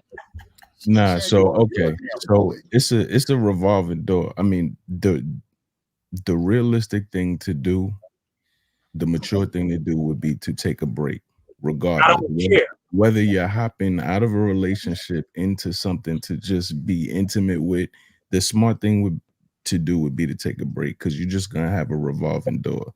You're gonna jump out of that relationship into something that is quote unquote just sex. Eventually, that just sex is gonna have requirements as well. I know a bunch of people that been in that situation where that just sex turned into a damn baby, turned into multiple babies. And now you tied to something that was only supposed to be a speed bump. And now this is the rest of your life. Right. You understand what I'm saying? So the realistic thing would be to take a break, deal with yourself for a little while, because when you jump into those situations, everybody has their own agenda and requirements. So this person that you just having sex with, you don't know what they really want. And nobody out here is expressing what they really want. Yeah, Jay, but they digmatized, man. They don't want to stop. So to answer Shan's question, we're basing off your 20-something-year-old friend, right? That's who we're still basing on, Shan. So at 20, yeah, I don't expect a 20-year-old to sit there and go out there and take time out and do all that. No, that's not what these 20-year-olds are doing. They're moving on to the next one. Now, somebody 30, 40 years old, I expect them to take some time away, a year or two, to get themselves mentally prepared to get back in another relationship. I expect that. But somebody in their 20s, no. I expect them that night in the club, he finds something to creep up on. That's what I expect. All right, y'all, we got to go ahead and transition. People got to get up out of here. I know he's still trying to catch the rest of the game at the halftime. So we get $11, $10. Said let go. It's the same size now. Kevin Cook, $2 says until you block out. As to situationships, you're doomed. Dedicated to my children, get the Lapeef Network membership. So to you, sir. Thank you. Shout out to Sugar Curls. $10 says there is no such thing as acting feminine. Either you are or you aren't. A friendly, submissive woman can be firm and have boundaries. Femininity is not a costume, it's a heart condition. Ladies, y'all agree? Say aye. A little bit. I don't want to hear nothing, but I agree because y'all know that shit's true. Why? No, Either you Let are or them you tell are the not. truth, Sandy. Let them tell the truth. No, because you can be listen, the thing what I think when we say you want to be in your feminine, and this is true, when you want to be feminine, is you have some men that will bring out the worst in you. And you have to acknowledge that. It's acknowledging first. Like it don't even have to necessarily be the woman, because a woman is truly feminine. But you got some men that bring out the worst, and you got some. And again, I'm not biased at all. Women bring out the worst in men. They become. You can't say a man is abusive and then you slapping him around and then he turn around and slap the shit out of you. So it's like when a man bringing that shit up out of you, you be like, "What the nigga? What the fuck wrong with you?" You snap. You talk about it. You talk about an internal. No. Let that marinate what she did. What would you do? What the fuck? Yeah. You do that because it's like you listen. Y'all see the word that she said? You told the bell. Listen, come on, no, don't do that. When you told the bell, poke the bell. I don't care what sex you are. When you poke the bell, what happens? You gonna get what the fuck. I agree with you, man. I agree. That's how you act. Did you see what Sugar Curl said? Put on a costume. A lot of these women are putting on a costume. Hey, you know, like that was classy right there. Hink and Kaya role play real quick. Just how to do a little something. She gonna cut his ass out. It ain't gonna work. Don't let him do that on the phone. He ain't gonna control her. I'm scared of him. I swear I will go and get a switch for him to whoop my ass. I'm scared of him. So you don't feel like you don't think a woman can be feminine and still like curse? No. Like, she can you shut no, because let me tell you this, Jasmine. If you come at a man feminine, he's not gonna act a fool like that. That softness already gonna melt his ass right there on the spot. Y'all don't realize what type of power y'all have, but y'all don't utilize it. Y'all don't take advantage of it. Y'all do that hood shit that my buddy Kyra up top just did. No, I'm get shit but hood shit back. That's how y'all act. That's how y'all respond. What we ain't gonna do, hang, honk. What? Listen. Wait. We ain't gonna do that because I'm super duper feminine. However, men take advantage of good women, and half of them, not all of them, but let's be clear. I ain't gonna go into no. If I have to go into a situation and saying what the fuck as soon as I meet you, you're not for me. I agree with you. You're not for me. What I'm saying is the men who do that. I done been in a relationship where I don't like to argue. I work. I got kids. I got to cook. I got to do what I got to do as a woman for me and my kids. Also, here you come, you doing is poking, and that's what I'm saying. Until we acknowledge that shit, then it'll change. Man. I promise you, I understand what you're going through. I feel bad for you, but Jasmine. This is what we talking about right there. When you act like that, then guess how the man's gonna more like the response. He gonna bow his back and get red up, and now he got to prove his manhood. Yeah. But if you come in a feminine, soft tone manner, he gonna like, yeah, man, I need to step back and relax and address in a respectful manner. Because look how she's coming soft now.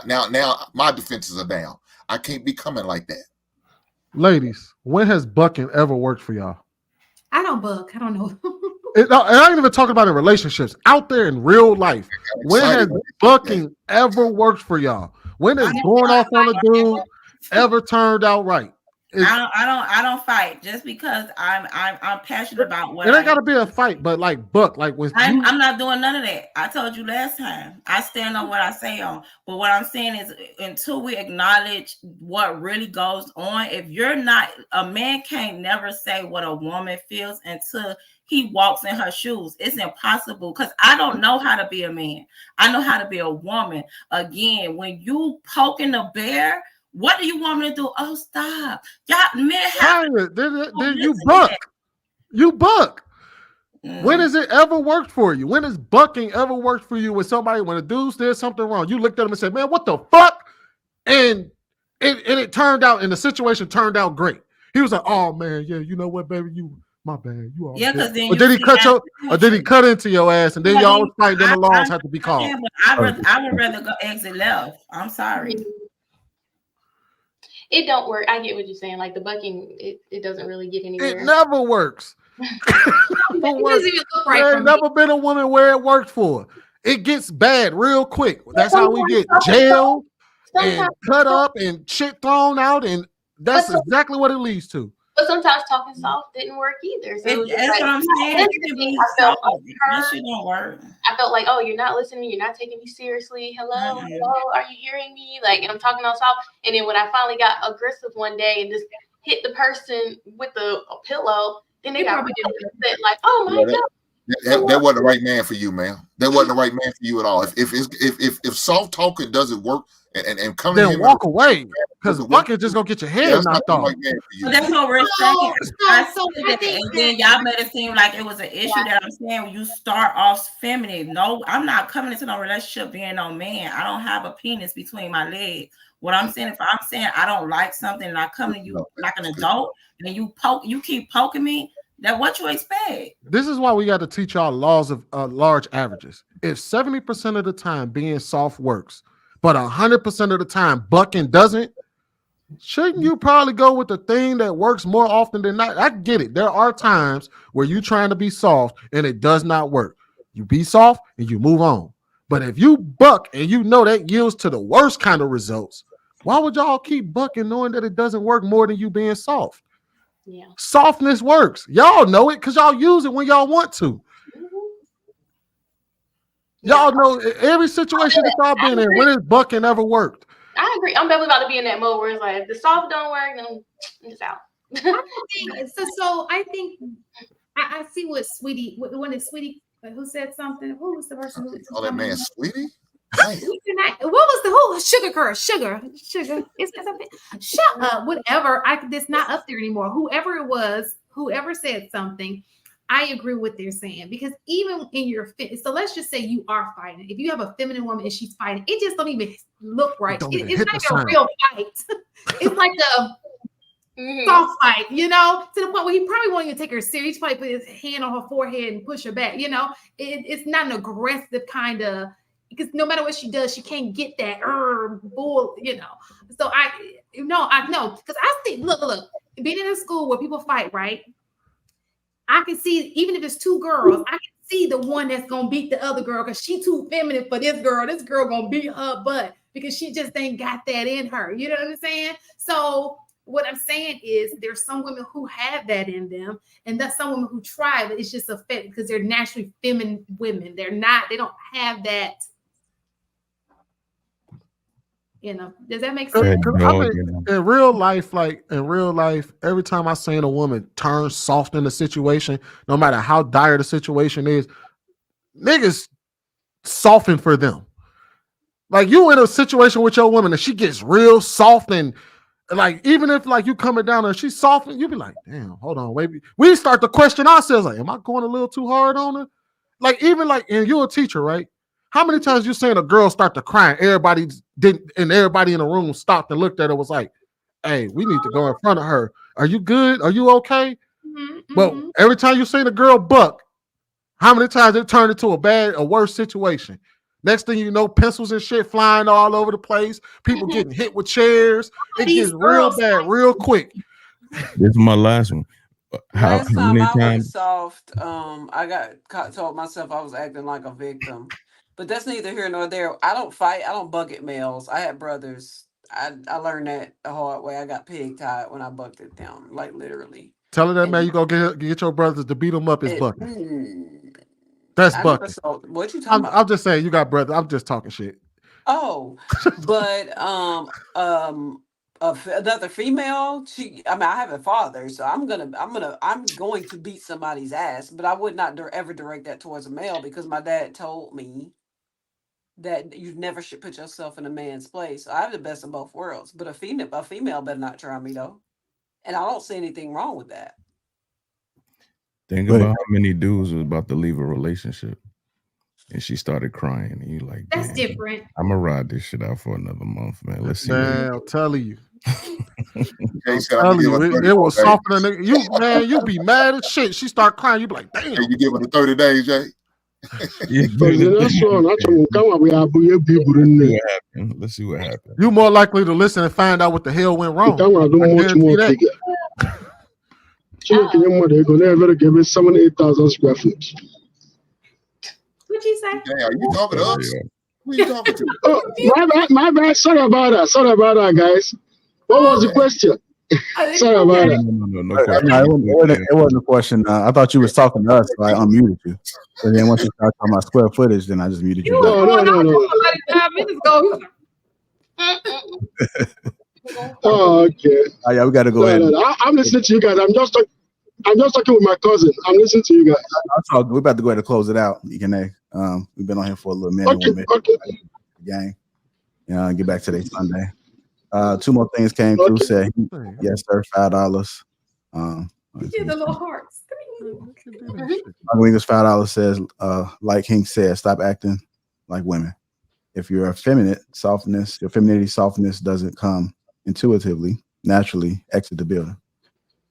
I want to thank everybody that's contributed to the platforms. Make sure y'all support each other.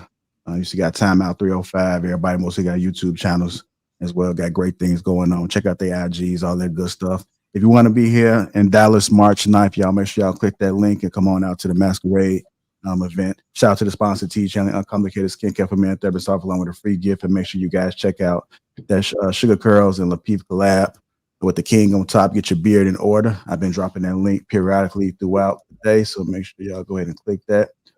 Sugar Curls did send one more thing too. She says $2. Feminine women always get what they need and want. Absolutely. So we're gonna go ahead and with that. Just so you guys know, I mean, does anybody want to define buck? Some people may not know what the tell your man you're gonna get your brothers to beat them up as bucking. Oh, that's bucking? That's bucking too. That's a part of the bucking sphere. If you hurting your man with your brothers, that's bucking. Yeah, I don't know what Tweety talking about, but my mind went to a dirty place when I heard that come from anything, if you start getting aggressive with a guy that's bucking, you start bucking back, snapping back. Talking about twerking. That's what you thought we were talking about, twerking with bucking? Because that's what they do that in Jackson, Mississippi. They be calling it bucking. It could be, man. We gotta get Mommy 3 on here with the Mississippi stuff. So God damn, boy. Shout out to the dirty South. Yeah. All right, y'all. I mean, well, I guess is anybody going to watch the game? Wait, who's playing? Baltimore, Chicago Bears and Kansas City. Hey, JR, man, you from Chicago, man. You can't be doing us like that, man. Throwing us under the bus like that. No, he's speaking into existence. He's speaking into the existence. Oh, it's definitely next year. I'm sorry. We know it's not the Eagles. We know that. We know it's not the Eagles. Damn. Oh, I like the Eagles. They're not flying high this playoff. So. I feel sorry for them. I know a certain young lady ain't gonna like hearing that.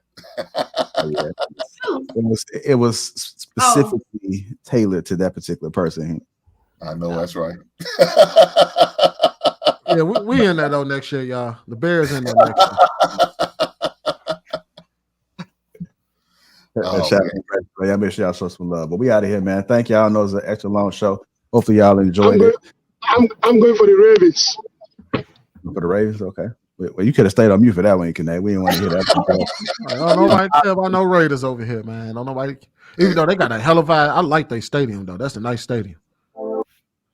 Yeah. Trying to find. We're gonna go ahead and do this. All right, y'all. This right here, y'all. Let's go out to Kai with Timeout 305. Thank you. I just want to go to the last one. Buck, all right? I don't want a buck. Y'all scared me. I don't know. I think he found his match. We gon' come and see about it. Fight tonight is great about it. Extra, read about it. Say you wanna beef about it. Find out nothing sweet about it. Flexing they discreet about it. Extra read about it. Say wanna beef about it. We gon' come and see about it. Flexing they discreet about it. Extra read about it. Say wanna beef about it. Find out nothing sweet about it. Look, I'm out like 3-6 pulled up, ski trip cold winter. I'm eating good. I remember when we had no dinner.